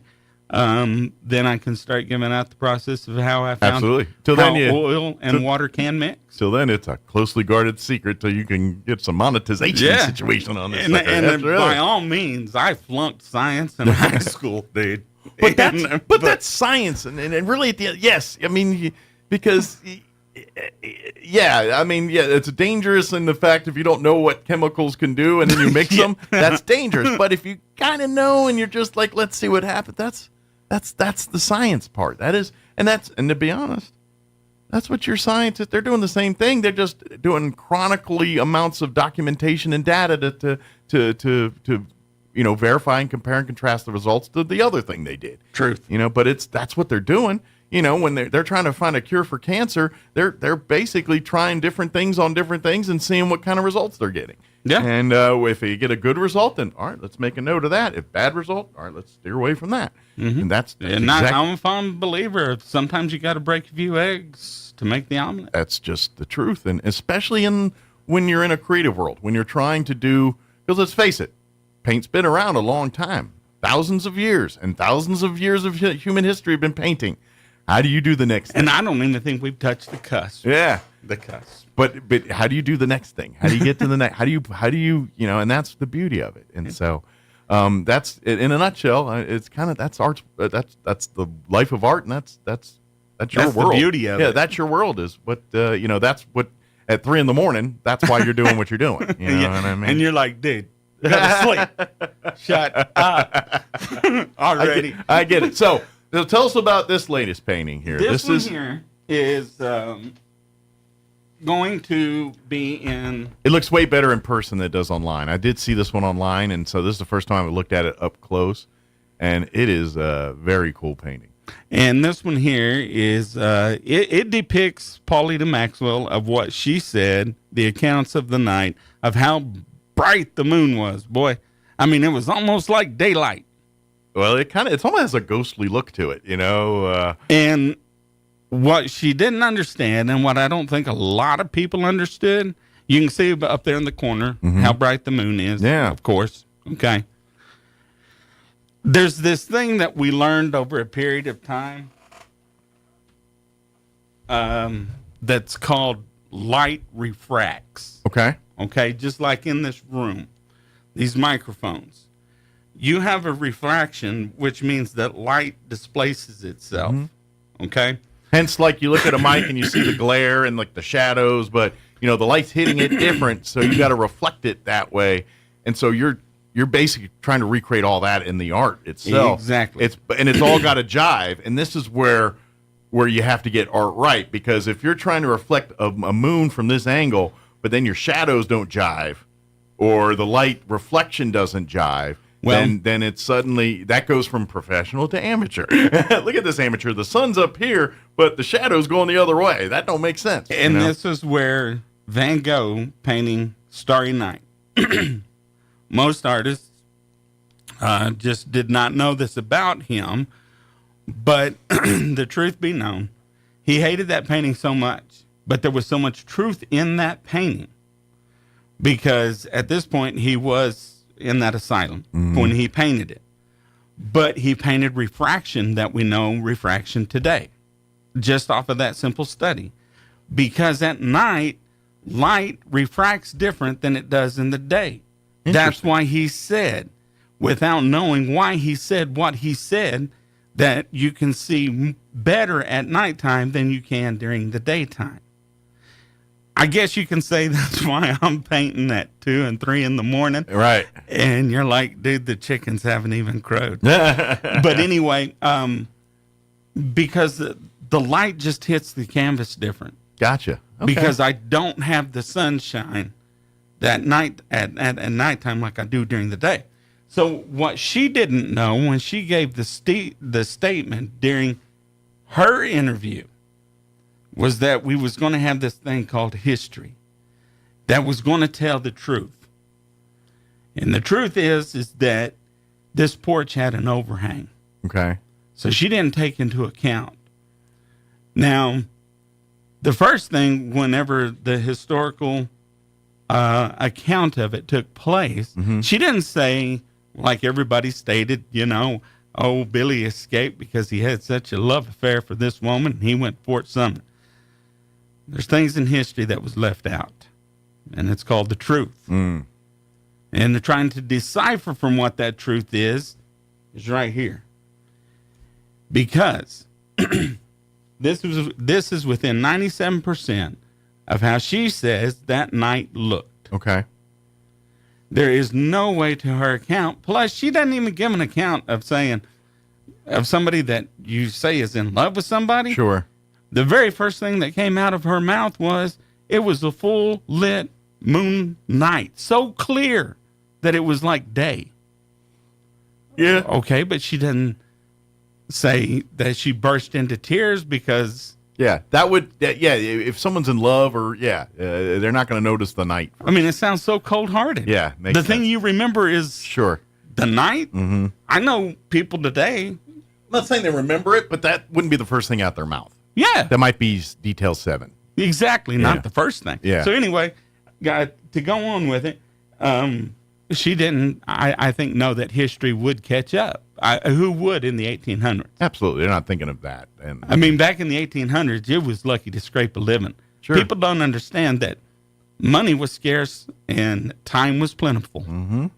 And there was a lot going on in between. And the history behind it is that most of the history that we do know that happened back then was, man, there was no meat on the bone. It was dry. It was like eating a piece of leather. Sure. Days were just ran in together. Absolutely. Yeah. And it's, and of course, at the times, and this is where I really got a good glimpse of, and this is why I've been recommending people watch that Netflix thing on Wyatt Earp and the Cowboy War. That's a great series on there as far as portraying the OK Corral and the big scope of the world here. And that, but it's the kind of that same mindset is a lot of the stuff we're hearing is because, these authors, these writers of these dime novels and things that the especially back east, they were in love and enthralled with the American West. This was the Wild West, the freedom.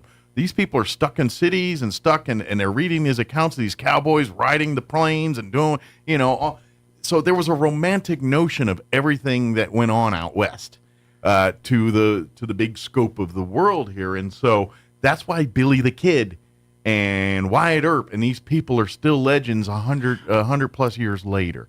And but unfortunately, a lot of the stories, a lot of the stuff was embellished because they were more trying to sell a story that the papers would pick up that would create a buzz. They weren't necessarily going for factual history and the accuracy of these things. And that's why guys like Billy the Kid and Wyatt Earp, though some of their exploits were probably true to some of what we're talking about, it's been embellished a little bit and romanticized a little bit.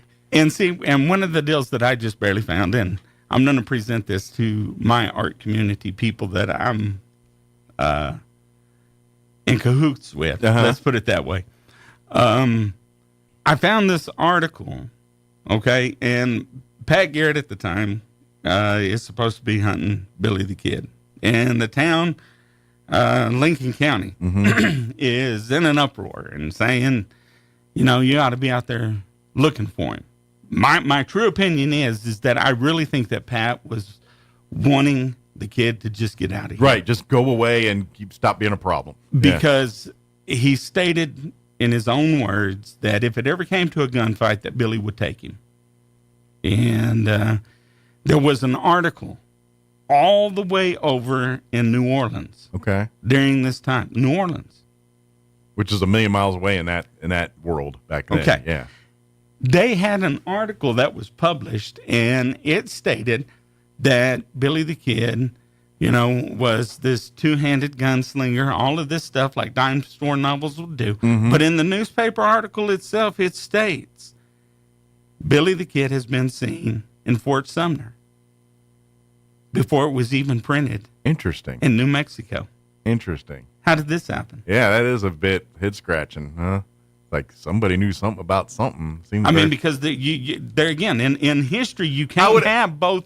And I would imagine to the people that are probably the Bushy Bill people, probably saying this is the setup for the faking of Billy the Kid. Exactly. Yeah. Which is what I'm saying, that people have to understand where the telegraph wire was introduced.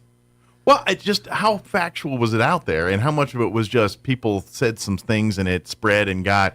It's the internet of the modern. You know, how many times you get on internet, and if you believe everything on the internet, Donald Trump eats your kids.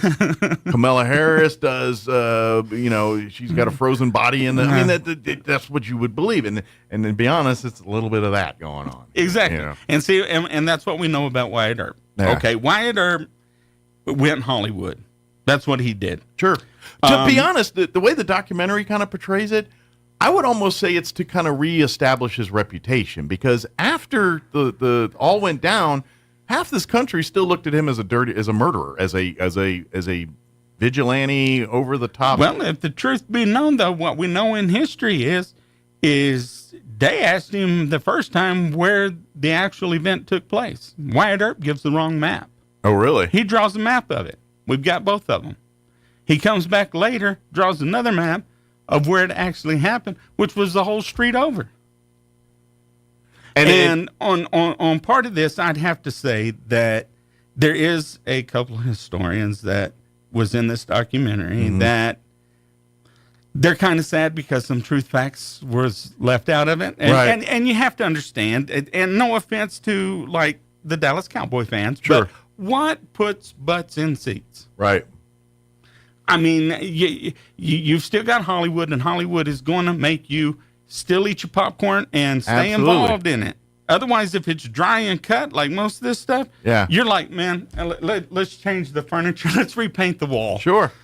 And that's kind of where Wyatt Earp, because he was in Hollywood as an advisor or whatever, right around the time these Westerns came out. And basically, with John Wayne. And so he got to tell his side of the story through Hollywood. And if the truth be known on that, Virgil, he's the guy back then that people should look back in history, because he was the toughest nails. He was actually the Morgan and Wyatt were his underling. Virgil was the town marshal, basically. Yeah, to me, Wyatt was more of the stand back, because a lot of his stories, when he told them, they were more Hollywoodish, and they really portrayed what was going on in Lincoln County. Sure. Well, and from what accounts of the Earps, he was the least talkative. He was not the orator of the group. Morgan or Virgil were much better orators than Wyatt Earp was. And matter of fact, Virgil came at you now. Yeah. Well, matter of fact, like when the Earps are on trial for the murder at the OK Corral, there's a time where Wyatt takes the stand and he reads a statement, and it didn't. I mean, I guess it did what it needed to do, but it wasn't nearly the emotional shift that everyone thought it was going to be. Because Wyatt Earp is not an orator. He's not a guy that, you speak in public, that's not his thing. Right. But another thing I learned about him was that, prior to the OK Corral, he wasn't the guy to pull the gun. No. He would, now, if he pulled the gun, it's to buffalo you. Exactly. He will punch you, he will hit you, but rarely did he shoot you. He'll beat the snotty and throw you in jail to sober up. But, the gun, the OK Corral was kind of that, when that went down in the two versions, like the Clantons and the Cowboys version and the Earps version of that. And then the Vendetta ride that goes on afterwards, and he goes on all the killing and all that stuff. What we know about Doc Holliday is that he did, which is leading me into a new segue here. Doc Holliday, he did own a saloon there in Las Vegas, New Mexico. Okay. The people there have generously asked me that they're going to give me a private tour to go underground of things that people haven't seen. They showed me an old hat they found down there. Nice. The Earps did spend some time in New Mexico and Albuquerque and all that too. They did. Yeah. I mean, they're more known for Dodge in Arizona, Tombstone. But what everybody has forgotten is that 34th parallel during this period of time here in New Mexico and Arizona was still New Mexico. Mm-hmm. Yeah, and were considered New Mexico. Yeah. So Arizona, when you say that they went into Tombstone, that would have been Tombstone, New Mexico. Yeah, at the time, the territory. I mean, because that's just how it was. So it kind of like goes into parallel today. that Santa Fe ring that was here during Billy's time is still here today. It has never died. No. Never went away. No. Why do you think this state's screwed up? If Lincoln, New Mexico was as big today as it was back then, well, I'm just saying that voting would be totally different. Oh, yeah. Things are, I tell people every time, go to Lincoln, read Not the to things. get on politics, but if you understand why New Mexico is New Mexico, please spend the weekend in Lincoln, go read everything, all the signs, at the courthouse, at the visitor center, and all the different places, and you'll get a clear picture why New Mexico is the hot mess that New Mexico is. And I've got a painting that I'm working on, the old train station there in Las Vegas, New Mexico. Oh, cool. There again, it's a historical painting. There again, I want to mention to the public, I am not raising Billy from the dead. I'm not doing that. I am representing the places, times, and events that people dictated that this is what it was. Paulita, I am a historian, and me and my other historian friends, we go back and forth on these subjects. Yeah. I don't believe her story. I never have believed her story and never will believe her story. Well, and that's the beauty of it, and what you do is, 'cause like you said, these are buildings, portraits, things that we've basically lost to time. You know, time marches on, the buildings fall apart or replaced or whatever.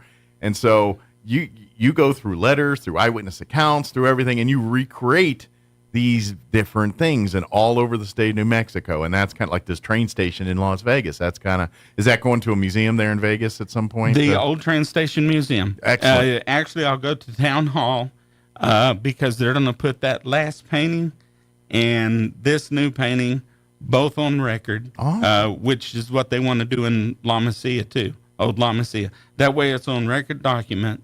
That way if anybody ever goes back in time to any of the meetings, it's going to show that Greg Birch, Roswell, New Mexico, artist, donated these paintings. How cool is that? And they hang there forever for the world to see. Awesome. So now, if you're in Vegas, come one visit. last thing. Yes. Look again as I show this to you. Okay. And supposedly that night, Billy will have to come up that main step. Now, the side of the beef that they say is hanging is just down this walkway, which I'm showing you front view. Okay. He would have walked down this way and went into Pete Maxwell's room on the side. And the beef was hanging there. Okay. In July, on degree days like we have today. Yeah, that's not a good place to hang beef. Tell me the beef wouldn't have been rotten. It would have been very rotten. Every varmint in the county wouldn't have been there chewing. It would have been, loaded with stink and flies and everything else. But the big thing is, tell me that you can make out who's coming up that porch. I can't. There's no way. Not even in that light. To be honest, it took me a minute to realize it's a male. Initially, I thought it was like a female. And then I started looking at the jeans, and I was like, oh, no, that's a dude. But I kind of thought it was a woman at first, But, you can't tell. That could be Billy. That could be some random stranger. Could be a ghost. And here's the deal, and I know that we're running out of time, but just so people know that this will be at Fort Sumner on Thursday. If you have the chance to get out, come out. Come shake out my hand, and check it out, yeah. Take a picture. Maybe you need an excuse to go visit Fort Sumner if you've never been before. Go see that side of history. They're going to line the hall with my paintings that I've donated. There's a room that's off on the backside of the Chamber of Commerce. They're reinventing the whole thing, and it actually looks like Pete Maxwell's room. The night they're putting the authentic furniture in. Oh, okay. So they're kind of recreating a visual here. They're thinking about using your painting as this painting as a wrap of that night. Oh, okay. The night scene. Oh, nice. That gives you, as you walk into that room, kind of put you in the minute. Seen. Yeah, kind of put you in that feeling. That's pretty cool. So the other part of this deal is that for the historical value of this is when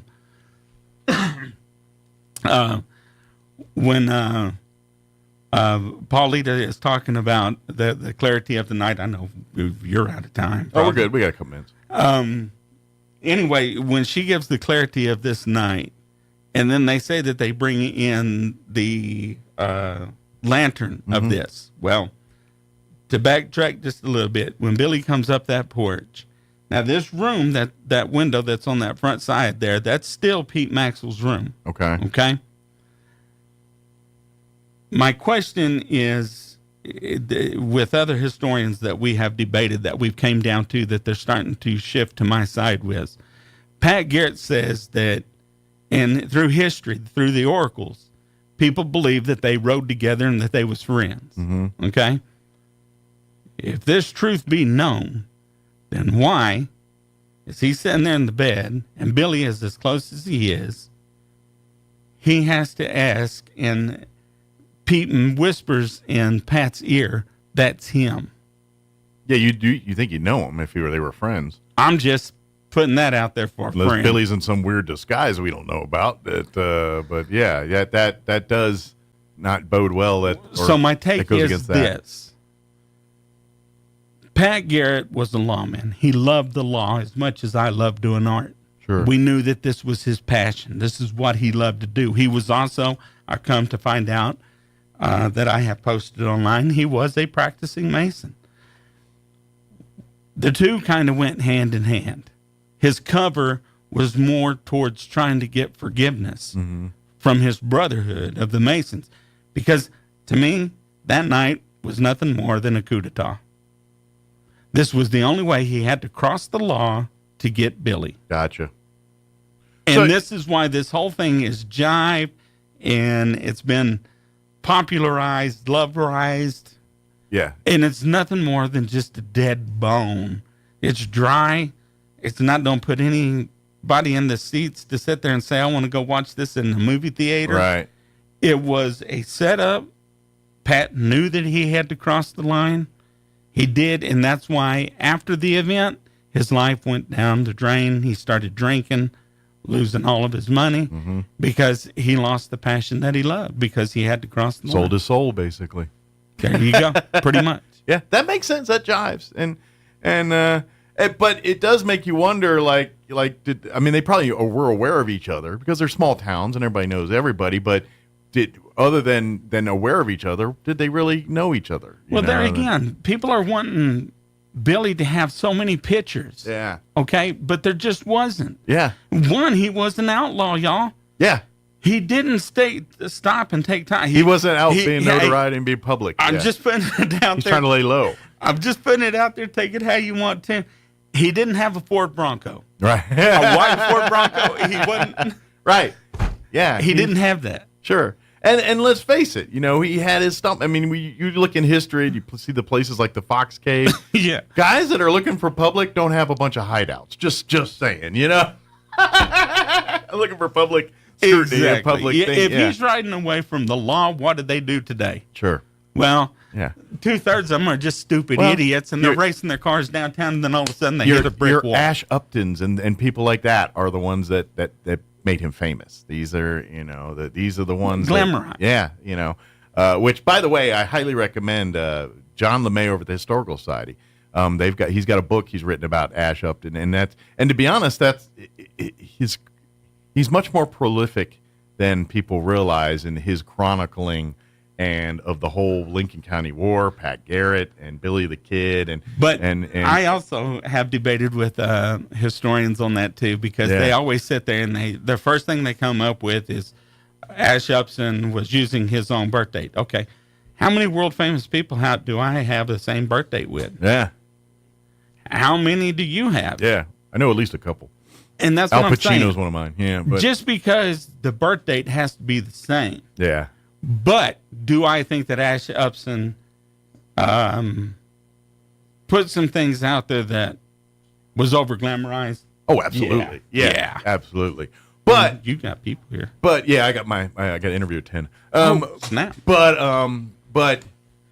at the same time, it's a man trying to make a living. I mean, that's true. He's an author. He's trying to get his books out to the world. And let's face it, at that time, Wild West history selling. You get Dime that. store novels. People are eating up back east, and Ash probably had a very lucrative career doing what he did as a printer. And he knew more about Billy because, John W. Poe, he stated he never even met Billy. He didn't know what to look for. He never even met the guy. Yeah. He knew him as much as me and you knew what to look for. Exactly. They probably, but it's all name, all reputation. There you go. Exactly. So, If anybody wants to ask or have Greg do some work for them, that's very easy to do. Just look for Greg Birch on Facebook. And Greg, you do commission work for families and individuals. If you're looking, whatever, you can do all that too. That's how he makes his day job, his living here, and that allows him to work on these historical pieces and stuff like that. Where end up his donations. Facebook or Instagram? Yep. Oh, Instagram as well. Look for Greg Birch on Instagram.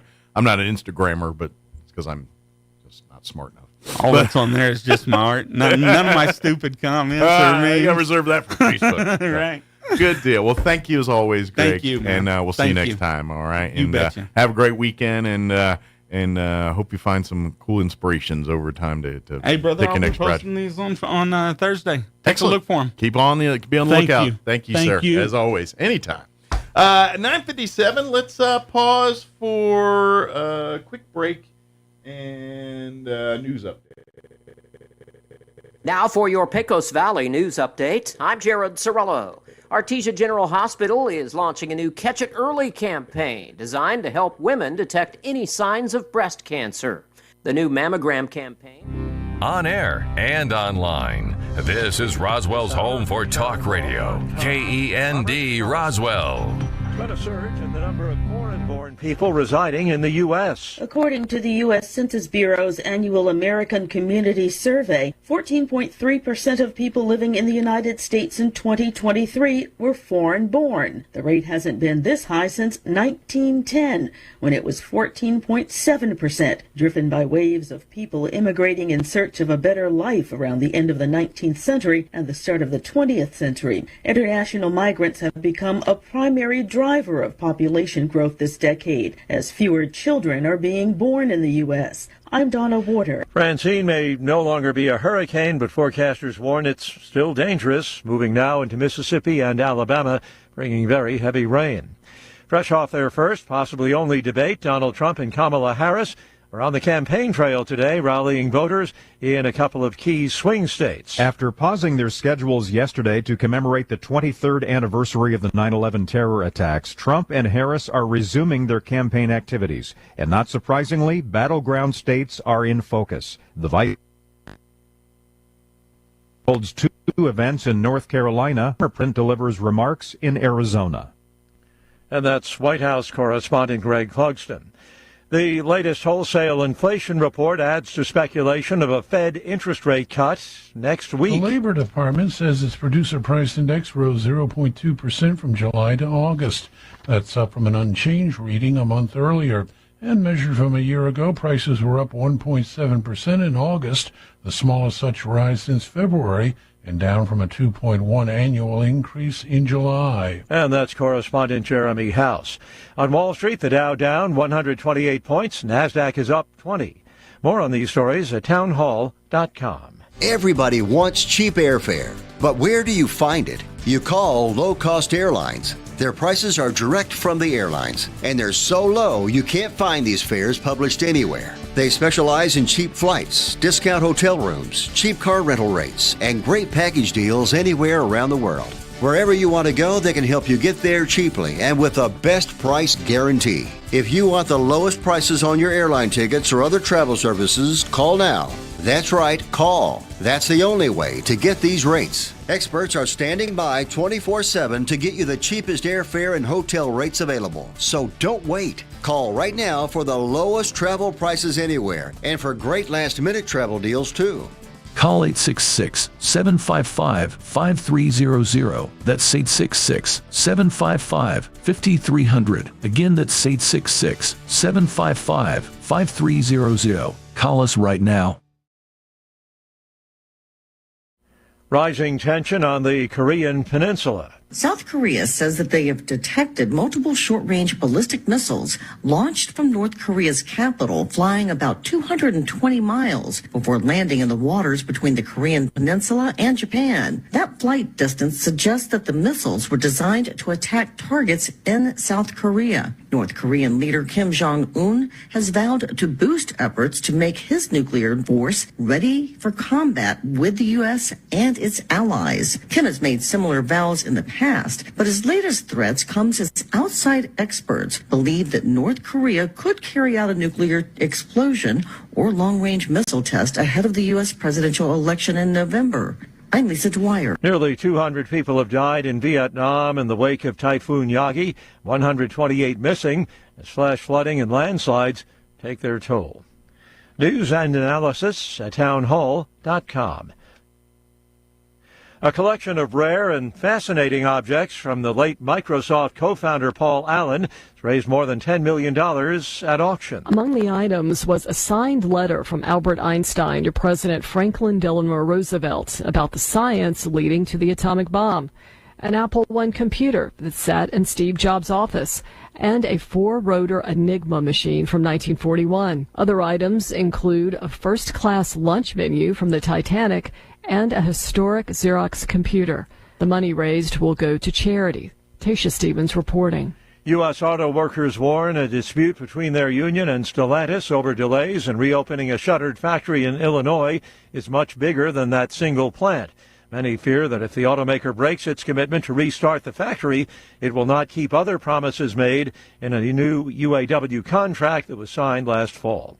More on these stories at townhall.com.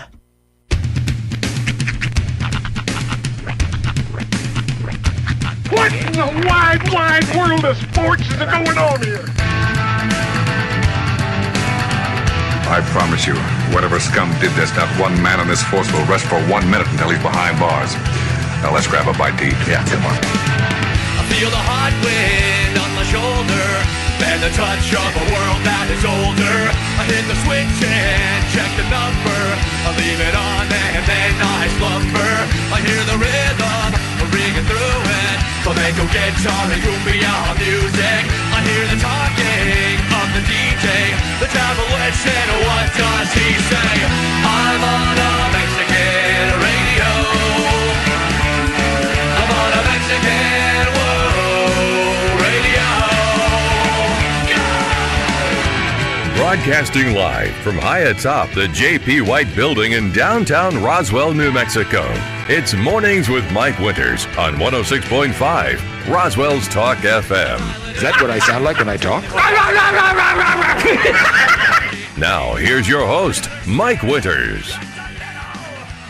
And good morning. It is 6 minutes after 9 o'clock. Welcome to our... I heard him say something. I didn't hear what he said. I think I'm supposed to delay, but I'm not really sure. But I think he is there. Well, there it is. I heard him say something. Chris and Viernos. There it was. I heard him say something. I just heard. I was talking. Mornings with Mike. That's what he said. I couldn't hear what he said. I just heard. I didn't hear it. I was already talking. That's right. I forgot when Mike talks, he doesn't listen. That's right. Yep. I can't. There you go. Because I'm talking. I heard. I just didn't hear. I heard noise. I didn't hear the content. There you go. But happy That's Thursday. the traditional husband answer, by the way. Mm-hmm. I know you were talking. I just didn't hear the substance. Yeah. I heard words. I didn't hear what the content of the words. But happy Thursday. Yes. Yeah. It's actually quite a skill. If you can, I hone it. Oh, yeah, if you can hone it in, it's like echolocation. I mean, people talking negative. I'm like, no, I'm proud of this. Huh? I will own the room while I speak. And it's I was thoroughly trained thanks to my father. Oh. Because my father talked and constantly talked and talked when there's no need to talk. Right. Because he just was one of those people. And so I grew up in that world. My dad just constantly talks, and I literally tuned him out. Like, my wife caught me. This is early in the marriage. We were visiting Dad and all that.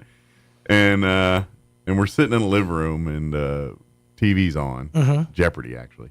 And it's just the three of us sitting in the living room there with the TV on. Dad's just talking. I don't know about what. He just talks. He's telling stories. Sure. Just doing what he's doing. And I just tuned him out my wife, who's trying to be polite, is And listening to all this nonsense. Sure. Trying to think of follow-up questions so that she can be she can win the day. I zoned out. I'm in on Jeopardy. Mike's like, what is troglodyte? That's what I'm like. I literally said, I was sitting there and he's telling the story and I blurted out in the middle, what is Oklahoma?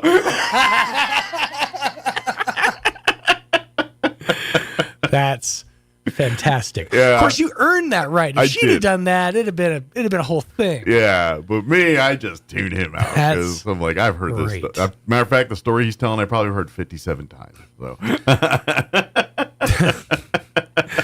Yeah, contrary to popular belief, when we get done here, we don't like to talk a lot there. You know, that's something and my wife even calls me out on something. I get home and I'm like just in my world watching TV, playing my game, just kind of, you know, I'm an introvert. I am. I really am. I'm not an extrovert at all, despite, you know, what I do for a living. Right. I'm kind of an introvert. And so I get home and I'm alone. I like being alone. I'm one of those people. I'm comfortable in my loneliness. You know, I like that sometimes. Yeah, no, I 100% understand. Yeah. And so it to a fault. So sometimes I'm, you know, and then my wife's like, you're quiet. I was like, I've been talking all day. Kim, I'm done talking. And he's like, well, you're always talking here. I was like, yeah, I'm on the air. I'm performing. I'm doing a show. You know, I got to be on. Yeah. I get home. I don't want to be, you know, put a quarter in me and talk monkey. You know, I know that's how I look at it, you know, and so she gets it mostly, but you know, we've been married for 20 plus years. So, you know, things come up from time to time, but you know, it's when I have the option, I just go home with the cat. The cat doesn't talk back. I don't usually talk to, so we're good. And the other thing is I relate to animals better than people. I just do. I'm just one, and so I'll be like on the couch, like, you don't love me like that. I'm like, well, it's not. Would you want me to? You want me to fawn all over you like this and pet you and carry you around? Yeah. All right. I mean. Okay, I don't want to do that. Yeah, I don't blame. Especially yours. You have huge cats. Actually, they're mostly fur. I know. But. Actually, the one that was smaller is now the big cat. The black and white's a big cat now, or fat. Yeah. And our other cat, our tortoise shell, who's actually getting older, and she's starting to, you know, get a little older and getting an older weight and starting to, you know, she's what 12 or something like that. So she's a little bit older, and so she's losing weight. When you get older, you don't really worry about your hips anymore. You know, you're not looking to attract a mate. She's healthy, but she's just getting older and a little smaller, not as fat. But sometimes too, she's the more active of the two. Like that's the one that has the zoomies more often than the other one. You know what I mean? It's kind of, and when they get the zoomies, they like to do the move where they go halfway up the door jamb. Oh, like, really? Like we have like if you come into our front door, which is on the side of the house, that's a whole nother story. But we have a little, you know, it's not a door, but it's an opening, you know, where you can go through and every time the cat shoots halfway up the side of that, right, gets nice. Gets a while there. Like, okay. The other one likes to zoom up the couch and then run across the couch, and there's like a little gap in the corner of where the couch is in the wall in the corner, and there's like where the wall and the couch don't quite, and there's probably 6 inches of space there. And she literally, it's almost that rabbit move when you see rabbits go through chain link fences. Yeah. And it's like they literally just contort their body, go through it, and they do it instantly, so it looks like they didn't stop. They just went right through. She does that with that too. She literally runs, and then all of a sudden she leaps up, and then shoots right down, just like Bugs Bunny going down the rabbit hole, and then shoots out the back on the side there. It's pretty funny to watch. But that's far more active than mine. What is really funny for mine is I have this. It's a runner carpet. And Stefan it's a Temu carpet, so it's very lightweight. Anybody who's ordered carpet from Temu knows what I'm talking about. 6 inches by 6 inches. It's full size, but it's very light material, so it's not like stuck down to the ground. Gotcha. So he'll start his zoomies, but he'll start on that carpet, and the next thing you know, you just see the carpet just skittle behind him, and then he finally takes off. Right. It's like he warms up like a cartoon character. Yeah, exactly. But yeah, so she's healthy, just getting older. But but the cat, who's actually smaller in stature, is now bigger and fatter and heavier. So I pick her up. I'm like, good Lord, Bella, what you been doing? Dating. And you guys turn the TV off when you leave. And of the two, Bella's the one that does not like to be picked up that much. I mean, Hannah, they both will do it. Hannah's more receptive to being, she likes it and she likes it. Bella, she's got to be in the mood. Most times she gripes, but then if you pet her, and all of a sudden she's like, it's not so bad. Fine. But if she really, then she's wiggle worms and gets out of there. But she's the one who's generally, but when I do pick her up, I'm like, a little beefy bit. It's getting harder for me to do the old villain, walking stroke. But the little one's the guardian of the food. Like the tortoiseshell is now she's the food. She's the one who tells me when I need to put it in there. And when it's low, she's the one who's like, what's going on? Food. She's the food Nazi. She's the one that, the other one doesn't care. She just eats whenever, but she don't miss a meal now. But she eats. But the one who eats less is actually the one who's more stringent on, like every time I get in the home, she's like, food's empty. Dude, it's not even empty. It's a hole. And my It's a friend, hole. my friend figured this out. If they see the bottom of the bowl, it's empty to them. Oh yeah, it's a hole. Yeah, that's empty. Yeah, and I'm like, it's plenty here, and then I move it around. See, it's fine. She goes and eats. I wish I could trick kids that easy, but anyway. Let me give you the rundown for this hour. Yesterday, we had the Chaves County Federated Republican Women join us. They always pop in a week prior to their monthly meeting, which will be next Wednesday at the Convention and Civic Center. They're going to have all of the local Republican candidates joining. Most of them are unopposed on some of these races, so you get the chance to meet, chat with them, talk with them, and, get to pick their brains a little bit. Pick brainage. They always serve lunch. Pepper's Bar and Grill, or Grill and Bar. I just mix that up. Grill and Bar come in, and they're doing tacos. So they're going to be providing delicious eats there, too. So we'll play that conversation here in just a few. Very good. Something else I was going to mention. I just completely spaced on it. I don't know. It was something I was going to say, and I forgot. And there it is. It just fleeted right out of the brain. It does happen. I'm a hot mess up there. People don't realize there's most of just stuff rattles around up there, and I'm filled with a bunch of knowledge that this is the perfect radio thing where I can fill copious amounts of minutes of talking about nothing. But don't ask me to get specific. Yeah, important things. I'm like, That's why I'm real glad there's a Google. Something about something with the thing with the thing. Gonna do a thing. I'm aware of it, but that's about it. So. All right, 8:16. Let's get you up to date on the weather. I'm aware it's going to be hot. That I know. I'm meteorologist Steve Hamilton with your Pecos Valley weather. Pretty hot for the next couple of days. We have downslope wind coming off the mountains, and that'll take us to about 100 for the afternoon high today. Could be a little bit breezy, but we will have sunshine through the day. It'll be clear for the overnight hours, dipping into the low and mid 60s, and then right around 100 again on Friday, and will stay sunny. Looks sunny and hot through the upcoming weekend. That's your latest forecast. I'm meteorologist Steve Hamilton. Thank you, Steve. Currently, 73 degrees here in Roswell. Humidity is at 46%. Said winds are blowing out of the south at 20, but my trees are moving, but not like 20 moving. But it could be deceiving. I don't know. Expect a high of 90, 98, 99 today, depending on weather services 98. Steve saying 99. Gonna be hot. Sunny. Winds out of the south, 10 to 15 miles per hour. Clear tonight with an overnight low of 62. South winds 10 to 15 early, 5 to 10 after midnight tonight. For you Friday, sunny, hot, 99 for a high. South winds 5 to 10 miles per hour. Friday night, clear skies with an overnight low of 63 degrees. Winds out of the west 5 to 10. Then for the weekend on Saturday, sunny, 97 for a high. West winds 5 to 10 miles per hour. Sunday, mostly sunny skies and a high of 95. Monday, when you head back to work, mostly sunny, 92. They have tacked on a 20% chance at showers Monday night. And then mid-90s Tuesday, 94, 93 on Wednesday. So we'll see. All right, it is 18 minutes after 9 o'clock. We're going to take a quick commercial break. Then we're going to play our interview with the Chaves County Federated Republican Women on the other side. Don't go away. You're listening to Mornings with Mike Winters.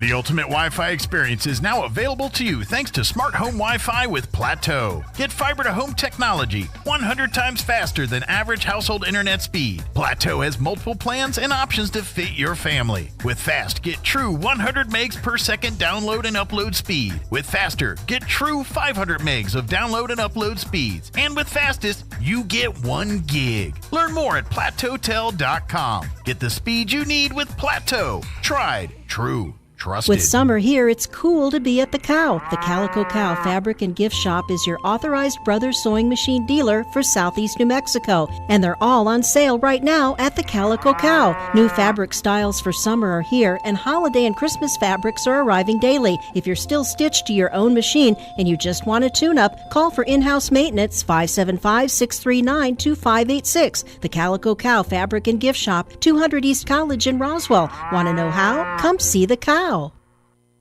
What? My trade's gotta be worth more than this! Hey, Roswell and surrounding areas, don't get hit hard by low trade offers. Right now, the all-new Roswell Ford needs your trade. That means you'll get top dollar for your trade. Stuck in your loan or lease, Roswell Ford wants to get you released, even if you owe thousands more than your trade is worth. So you can drive a new Ford or quality pre-owned vehicle for a lot less. For a limited time, get 0% APR or no payments till 2025. Plus, we have a great selection of low-mileage, one-owner pre-owned vehicles, all in prime condition, starting at just $10,000. Don't settle for a low-quality, overpriced clunker. Buy a quality pre-owned vehicle from Roswell Ford for a lot less. Roswell Ford has partnered with the most aggressive lenders that will push to approve you today, even with bad or no credit. Lower prices, exceptional trade-in values, and a better buying experience. Get on board at Roswell Ford with new management and a whole new attitude. 821 North Main Street in beautiful Roswell, or online at roswellford.com. 0 APR for 36 months is $27.78 per thousand financed on select models. No payments till 2025. Subject to lender approval through Ford credit. Offers not combined. If you're missing a tooth or several teeth, a dental implant may be the ultimate solution. Implants look and feel so much like real teeth that you probably forget you have an implant. Maupin and Brown Dentistry is one of New Mexico's most experienced implant providers, with literally thousands of implant patients who are absolutely delighted with the results. Call Maupin and Brown today for an evaluation. You'll be surprised how affordable implants can be. Maupin and Brown, your choice for experienced, state-of-the-art dentistry. Join Hot New Country 92.9 The Brand and Fiero 106.1 FM for a live broadcast this Saturday from 10 to 1 at Roswell Honda. The days are getting cooler and the nights are getting longer, and grilling weather is about to get even better. Roswell Honda has a lot full of great new and pre-owned vehicles that fit your needs and budget. We'll be on hand from 10 to 1 with free hot dogs and ice-cold drinks, and your chance to win an all-black 5-burner gas grill with side sear, perfect for grilling season. See you Saturday, 10 to 1 at Roswell Honda, 2177 West 2nd. You are 13.8% more likely to die on your birthday. Think about that the next time you want to celebrate your birthday month. Here's Mike Winters. Mike Winters. And welcome back to the morning show. And joining us in studio this morning from the Chaves County Federated Republican Women, Joan and Janine are back with us. Good morning, ladies. Good morning. How's in unison? Perfect. Look at that. Wow. We've been doing together too long. We've been doing this way too long together. Time for a change. When you right? start finishing each other's sentences, and you know we actually do that. For folks that are not aware, the Chaves County Federated Republican Women join us on air. Yes, it's a lot to say at one time, but they join us each month on the air. We always join us the Wednesday prior to the monthly Chaves County Federated Republican Women, which means next Wednesday out at the Convention and Civic Center is the September Federated Republican Women meeting. And come for food, because it's always good food, and it's tacos this time. So it is. So you just took my whole speech. There you go. But I didn't say what kind. No, but so come for the tacos and stay for the information. And since we are right on the heels of the election here, I imagine we're going to have some pretty good speakers that are going to be a part of this upcoming meeting here. We do. As a matter of fact, we have, I think I've mentioned before, 17 positions on our ballot. Whew. And every single position on the ballot is filled by a Republican with no opposition. Oh, wow. So we are incredibly blessed. We have kept Chaves County red. So not so much outside of Chaves County, but at least in Chaves County. Well, Eddie, you are right. So what we're doing this time, we're bringing in our candidates because some of the people in our meetings do not know our candidates, and I think it's very important. Well, when they to don't get have to know. opposition and they don't really have to stump so much because, and so, but at the same time, you kind of want to know what these people are and what they do. They're representing you in these positions or doing a service for you, depending on the position.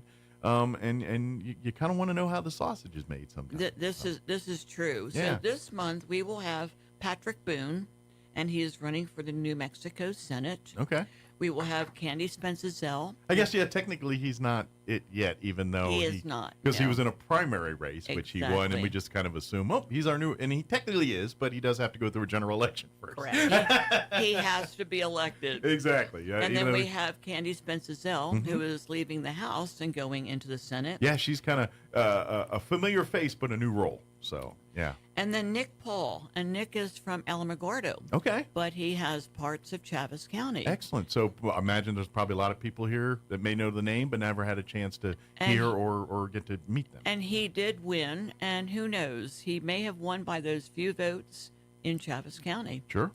And then we have Jonathan Henry, who is running for the House, Angelita Mejeha, who is running for the House, and Jared Hembry, who is also one of our representatives. Absolutely, yeah. So you get to come and this is what the great part about the Federated Republican Women meetings is that this is a chance. Yes, you'll get to hear each of these candidates in a formal speech to talk to you, but guess what? Before and afterwards, you get to hang out and shake hands and sit back and talk to them on a one-on-one level.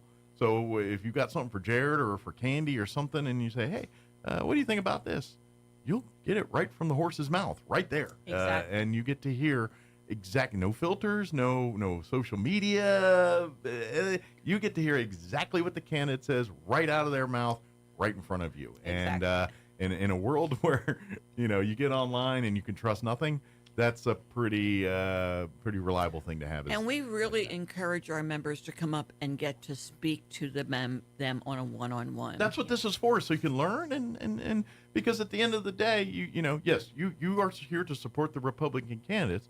Same time, you want the best Republican candidates for these jobs. You want the people, it's sure, it's kind of like box checking, and it's like, all right, you are a Republican, but now what? What do you stand for? And this is where you get the chance to find out what that is. And it's like, and you know what? And that's just it. There might be things you don't get to agree with some of these candidates on.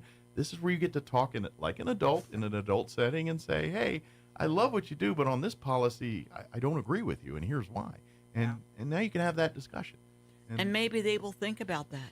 And you might move the needle. You know what? That's a valid point. I never thought about it. Let me talk that. to some of my people about that. And that's something to consider. And to be honest, that's how good government works, is very much like, because politicians, contrary to popular belief and what they'll tell you, aren't experts on everything. That is correct. They need to be told how the sausage is made. People need to express their opinions. Absolutely. The other thing that we're going to do is every year we present a book to the Roswell Public Library. So Enid Causley will be coming to accept that book. She's the head librarian, she runs the ship over there at the library. Yeah. Yes, she does. And we will donate that book in the name of the Chaves County Federated Republican Women. Excellent. We also buy a duplicate book, and we ask our members to please identify who they feel has done above and beyond their call of duty in our group. Gotcha. And we will present a book to that person. Very nice, as a token of appreciation for their dedication and hard work. Absolutely. And those are the people that usually have no idea. We're not seeking it. They just, and they're like, oh, That's true. You know what I mean? How nice. Yeah. How very nice. Exactly. Yeah. And to be honest, sometimes they downplay these kinds of things because that's not why they did it for. And I get it, because you're like, oh man, now I look like, because some people are just like, I don't want to be in the attention. I don't want that. Exactly. I just want the good work to be done and go about my day. Exactly. I never came into this position wanting a job, Yeah. wanting to run for office. I really came into this position to inform the people of Chaves County. Sure. But it is so nice to recognize and honor those that do this and that's why I love what you're doing with the book, even though we're going to embarrass them a little bit, probably. Oh, They're going to be all shucks and don't do Wonderful. this. But they need to be recognized, because if we don't recognize these people, no one will. And these people need credit. They deserve that credit, even if they don't want it. Right. That would be Joan. Yeah. This has been my honor. I might mention that I have been on the Chaves County Federated Republican Women's Board for 14 years, and this is my 6th year as president, and I will not be running again next year. You finally said, you know what, let someone else run the show. It's time. You aren't going away, though. You'll still be sitting in the corner. I will still be membership chair. Yeah, She's good at that. She's going to be in the room still. They will be hearing from me. Sure. I'd like to mention also that we have a sponsor every month, a luncheon sponsor. And this month it is Calico Cow Fabric and Gift Shop. Angel and everyone over at Calico and Cow. Angel Mays, who is our treasurer, she is sponsoring our luncheon this month. She's a Gold Star mom, by the way, for folks that don't know. And I'm going to tell this story on her, and she might still get, because I do it every time, but I'm going to do it anyway, because this is the cut of their fabric, pardon the pun there. But I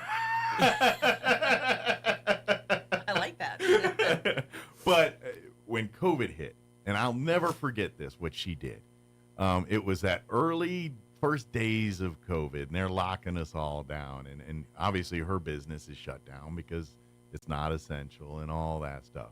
But rather than go home and hide in their houses like we all did, she's up there at her business making masks. And this is that very early stage where you couldn't get masks, you couldn't get nothing. It was impossible to do all that. And there's Angel and her staff closed because they can't be open, but making mask kits to give wherever they can get, or putting together kits where people can make their own masks. Absolutely. And she's a mom and pop business that's losing money out the butt because she's not open right now.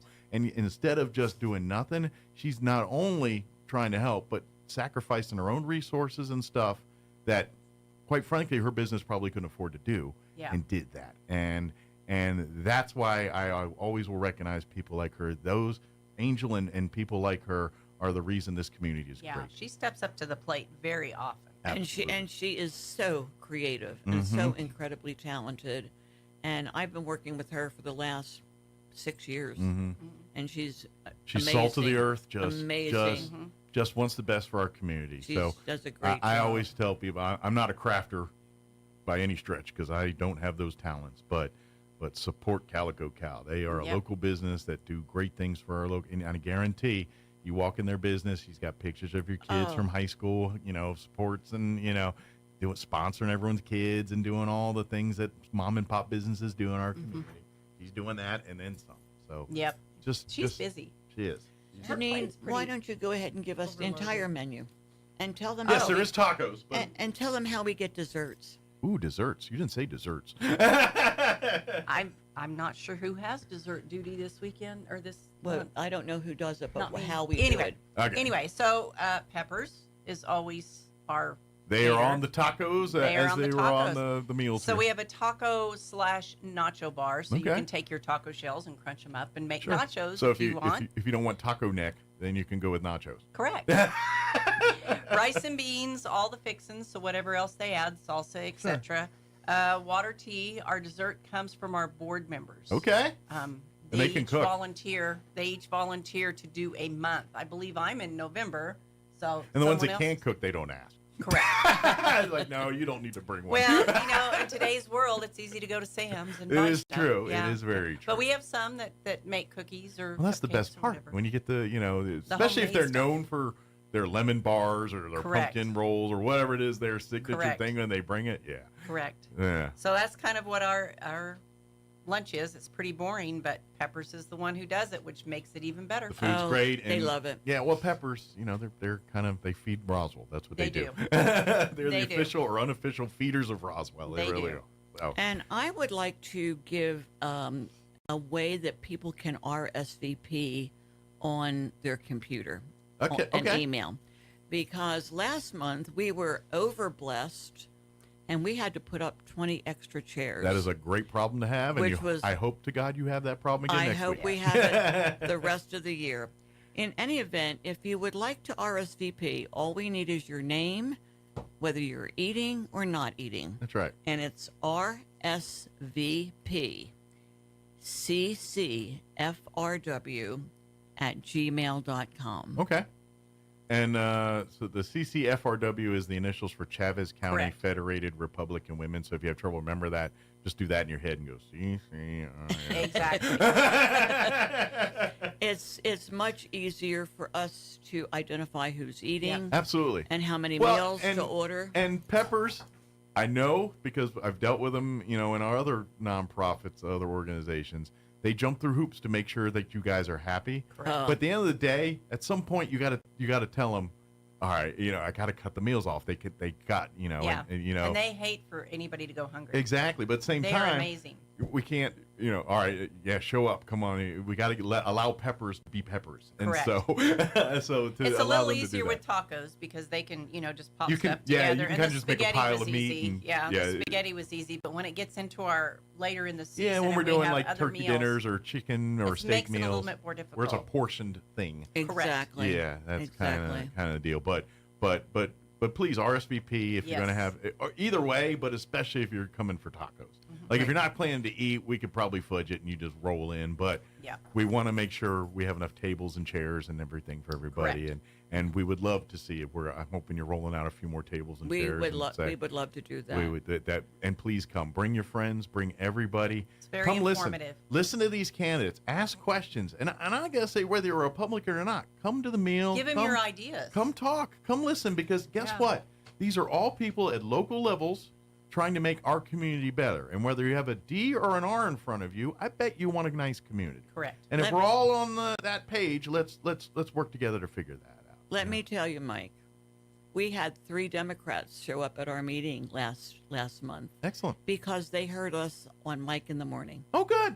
And they wanted to hear Nola Domenici speak. Excellent. Yeah, she was kind of a popular guest last month. Yes, she was. Yeah. In any event, people do listen to your show, and they do let me know that that's how they heard about us.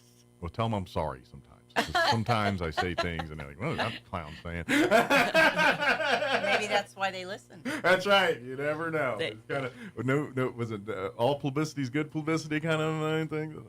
Well, Maybe. one woman did say, "I am a registered Democrat, but I am voting Republican this year." Great.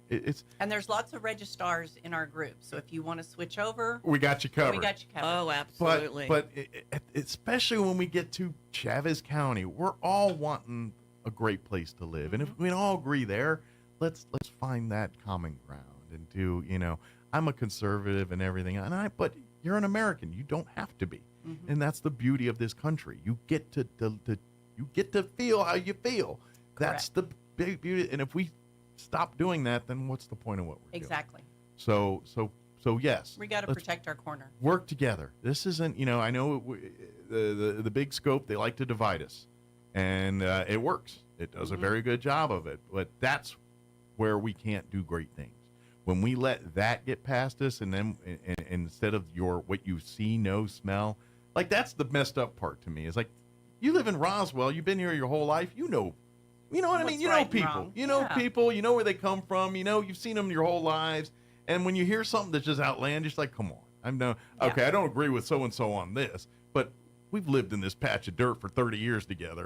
That does not sound the Exactly. character. And that's where you got to be intelligent enough to know, all right, maybe someone's trying to spin you a yarn here. And the really best way to get anything done is to work together. Absolutely. The best way. Absolutely.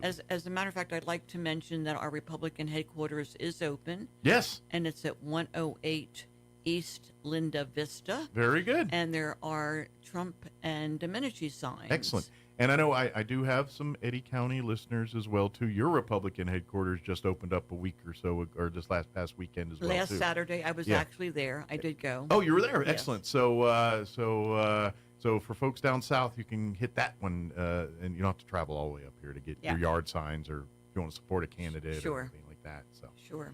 Absolutely. But you're more welcome. I mean, come on for a visit. If you come up here anyway for lunch or whatever, pop on in. We'd love to see you. It's Tuesday through Thursdays, Yes, 3 to 6. Correct. Yeah, that's the Correct. hours, Tuesday through Thursday, 3 to 6. If you've got questions about anything, or if you want to support a candidate, or, I imagine you get a lot of people looking for yard signs. Yeah, looking that's what for they're mostly that coming kind in of stuff. for. And as far as your Trump gear, is that pretty well stocked, or are you guys Very short supply? well Okay. stocked. Very I well. I didn't know if supply and demand on that. Sometimes there's plenty, but then sometimes there's not a sign to be had. And we can register you to vote there also. Excellent. Yeah, with rules and things, you can register very late in the game here to get registered to vote. So if you're not, or better yet, if you know you're registered but don't maybe know your precincts and things, because, well, they did done.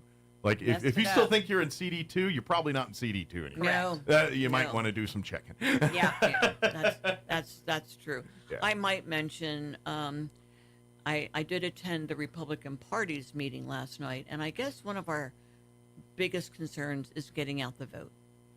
That's what kills us in these last elections. Southeast New Mexico, we pick conservative people. We just don't enough of them come out and actually vote because they either they're disenchanted with the thing. They don't think it's making a difference. I don't know what their logic is, but every single time I look at the numbers in Chavez, Lee, Eddy counties, and Quay, I mean, all of them, they all are low. Very low. And we are already in a state where conservatives are already behind the 8 ball. You need every single one of them to turn up to the poll. Exactly. And so, and let's face it, Southeast New Mexico and Farmington, Four Corners, those are the two conservative bastions of the state of New Mexico. Yes, they are. Yes. And if those two areas don't show up, there's no way in hell a Republican will get elected to the state. Well, in the primary, only 33% of the Republicans came out to vote. So we are going to make a very concerted effort to make phone calls to please encourage people. Please get out and vote. You have many opportunities. This is your chance to make a decision in how our government is operated. This is the only way you have a chance at making a decision on how our government is operated. Please don't waste it by not voting.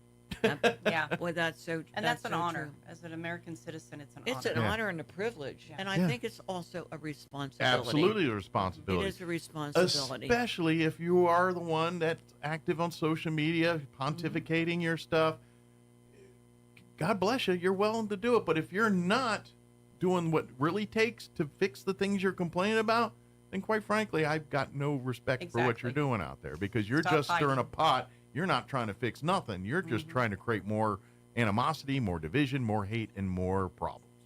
That's very true. That's very true. Yep. I firmly believe that when we do work together, we accomplish so much more. Absolutely. Than if we were working independently. That's the part that in the big scope of things, and yes, the media and everybody does an amazing job of getting us all stirred up and creating the division.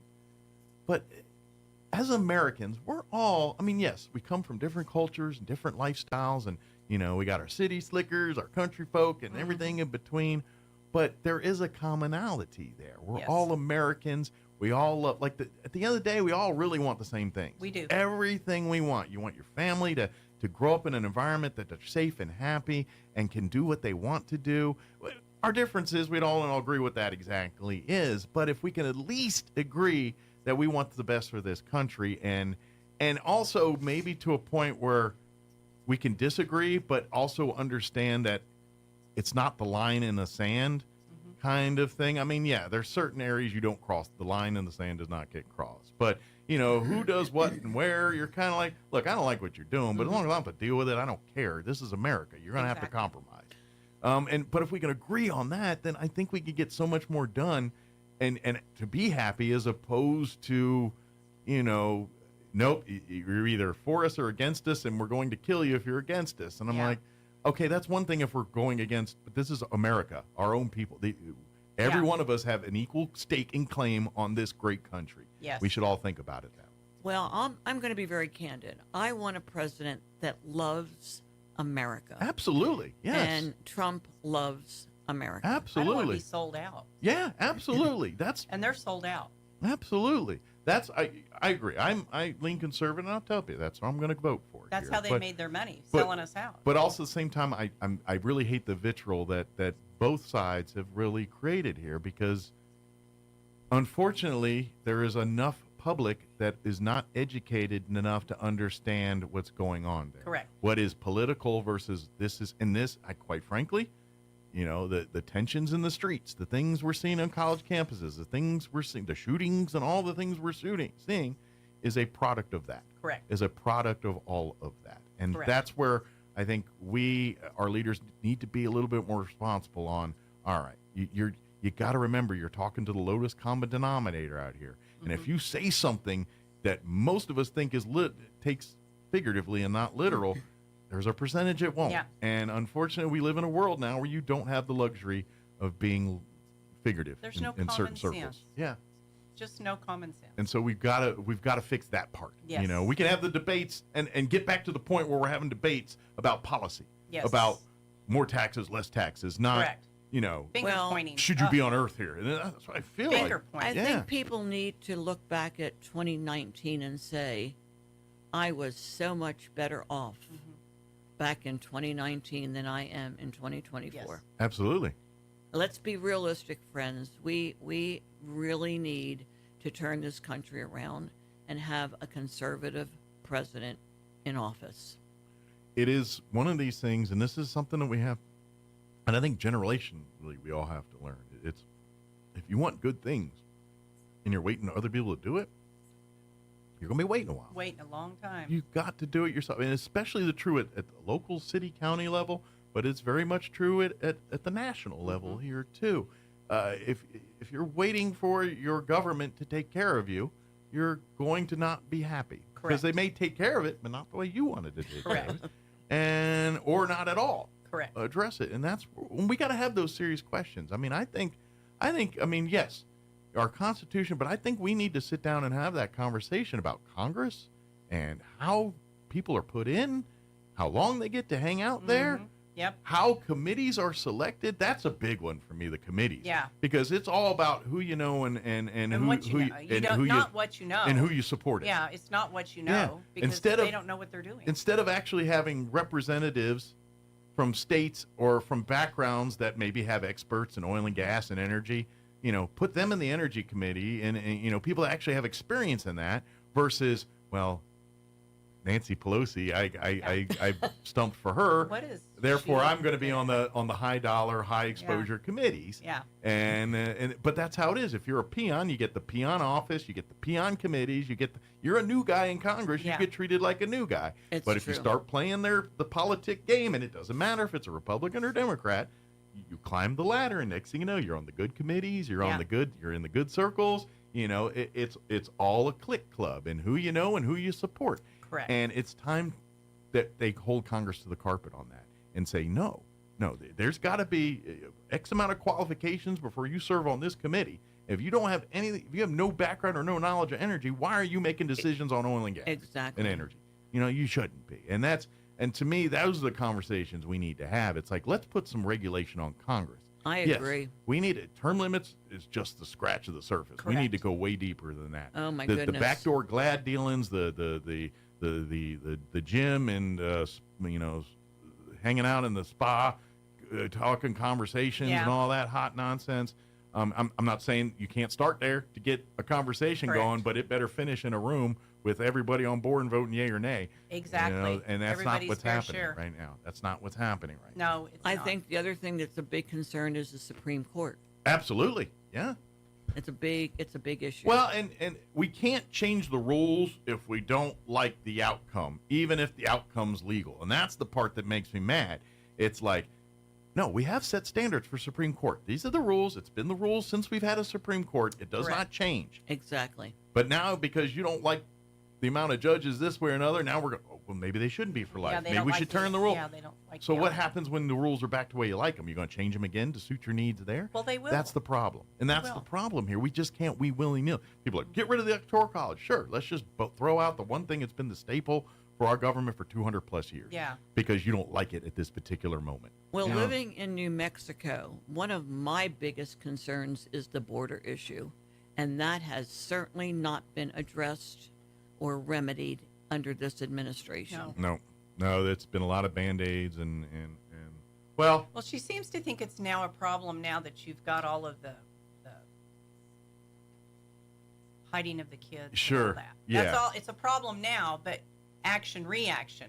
You should have taken care of the action Way back before you get the reaction. Exactly. Well, and this is a good rule of thumb, and it works in a lot of life. And I'm going to tell you this right now. To cut through all the noise and through all the hype machines and everything else, this is where, as an adult with a thinking brain, you need to exercise. And this is what I'm going to tell you. If people that tell you one thing all the time start telling you something different around the time where they need something from you, they're probably not genuine in what they're trying to offer you right now. It's called a flip-flop. Yes. Yeah, I'll figure that. And if someone's been saying the pen is blue for 10 years and the year of the election year says, no, it's a red pen. Yeah. It's always been a red pen. Maybe you should not trust what's coming out of it. I have a problem with that. Yeah. I think we really need to listen to the message. Absolutely. That's the point I want to make, and this is not a Democrat this is a human thing. It is. If someone is saying something to you that's completely opposite, and then at a time when they're trying to influence you for something, change their answer, maybe not put a lot of stock in that. That's all I'm saying. And that's good with elections and everything else in your life. Everything in your life. Yeah, everything else in your life. When that friend keeps telling you, I'll meet you at the thing, and then they never come, maybe this friend's not as genuine. Exactly. I think we need to take a real good hard look at the flip-flopping that's going on. Absolutely. That's the problem. It's like you have a history of someone saying one thing, and then all of a sudden, and I get it. People change. I'm not going to say, but not on a spur but not of the like moment. that. Not They're not on going to the be spur like, of the moment. fracking's evil, fracking's evil. You know what? We should frack. Yeah. They're not going to do that. And when they say that and do that, then they're full of crap. That's all I'm saying. Exactly. You are right. You are right. I didn't want to say that, but you I can do it. I'm the host. I was going to say you handled that beautifully. I'm not sure that would ever come out of her mouth. She's like our Southern Belle. I'll slip a crap in there once in a while. But that's all I'm saying is use your brain a little bit. When people are trying to sell you on something, do the sniff test. If it's not quacking, when their own party is saying that's what she's doing, Sanders said that's what she's doing to get elected. Last night. He said it in an interview on CNN. Absolutely. She's doing that to get elected. Politicians will tell you anything you want to hear to get your vote, and then do whatever they want to do after the fact. That's and let's not vote on a personality.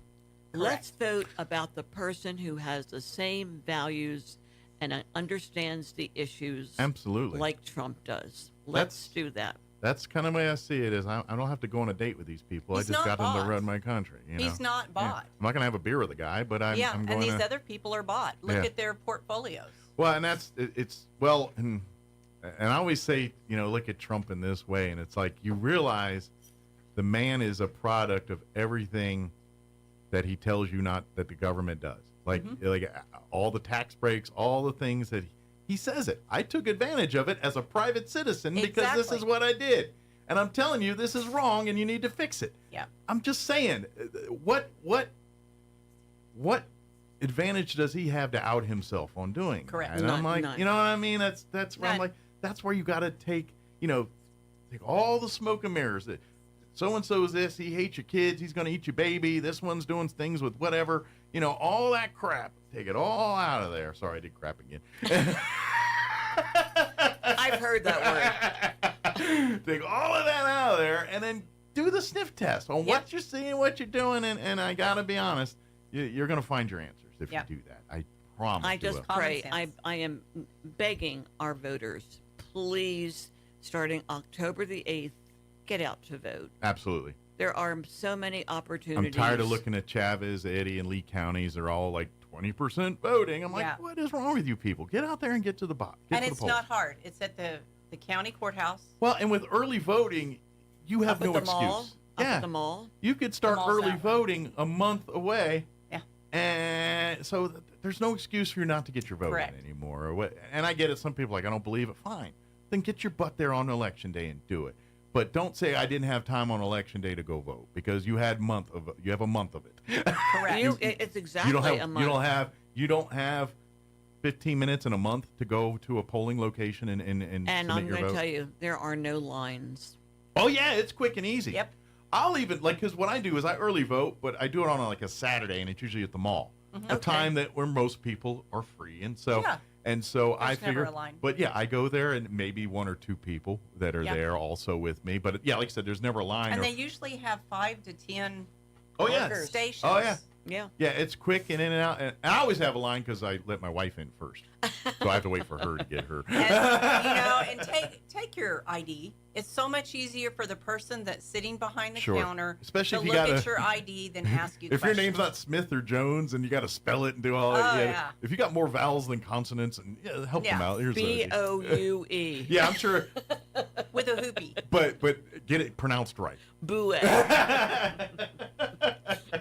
Get it pronounced. Exactly. I just want to kind of let everyone know that the nominating committee for the Chaves County Federated Republican Women met yesterday. Excellent. And we have an incredible slate of officers for 2025, 26. All right. The new blood coming The new in to blood, take over the yes. thing here. Yes. So excellent. But next Wednesday, Yes. come out to the Roswell Convention and Civic Center for the September Chaves. September 18th is that date for the Chaves County Federated Republican Women's Monthly Luncheon. Like you said, you're going to have all your Republican local candidates available to speak and talk to at the event. All of our unopposed candidates here. Come and meet your candidates. Come and meet them. Once again, Peppers is on the food. They're going to be doing a taco bar there, and so all the eats of tacos, beans, rice, the whole schmear. Everything that comes with taco. So come on out. And again, it'll be next Wednesday. 11:30. About 11:30 is when everyone starts meandering, and then I think about noon is when the food I'm and going to everything tell starts you, coming. they are so excited about coming to the meetings. They're Coming at 11. Good. Well, it's a chance for you to talk and meet, because if It the is. candidates get there early, you get to pick their brain and shoot Yes. the bull. Yep. Sometimes after lunch, people are ready to get out of there, so they're a little quicker. But if Or you they get go there, back to work. Because like We you said, do it in an hour, so yeah, everybody we can get it's the come. middle of the day, and you got to go, and if you got to go back and open up the shop or whatever, we want to get you back in time to do that. So Yes. so in and out. Love to have you eat, but you do not have to if you just want to come and hear the speakers. Correct. You can save yourself some money and get The meal is $17. Yeah, meal's $17. So load up on tacos. You can't go to McDonald's for $17.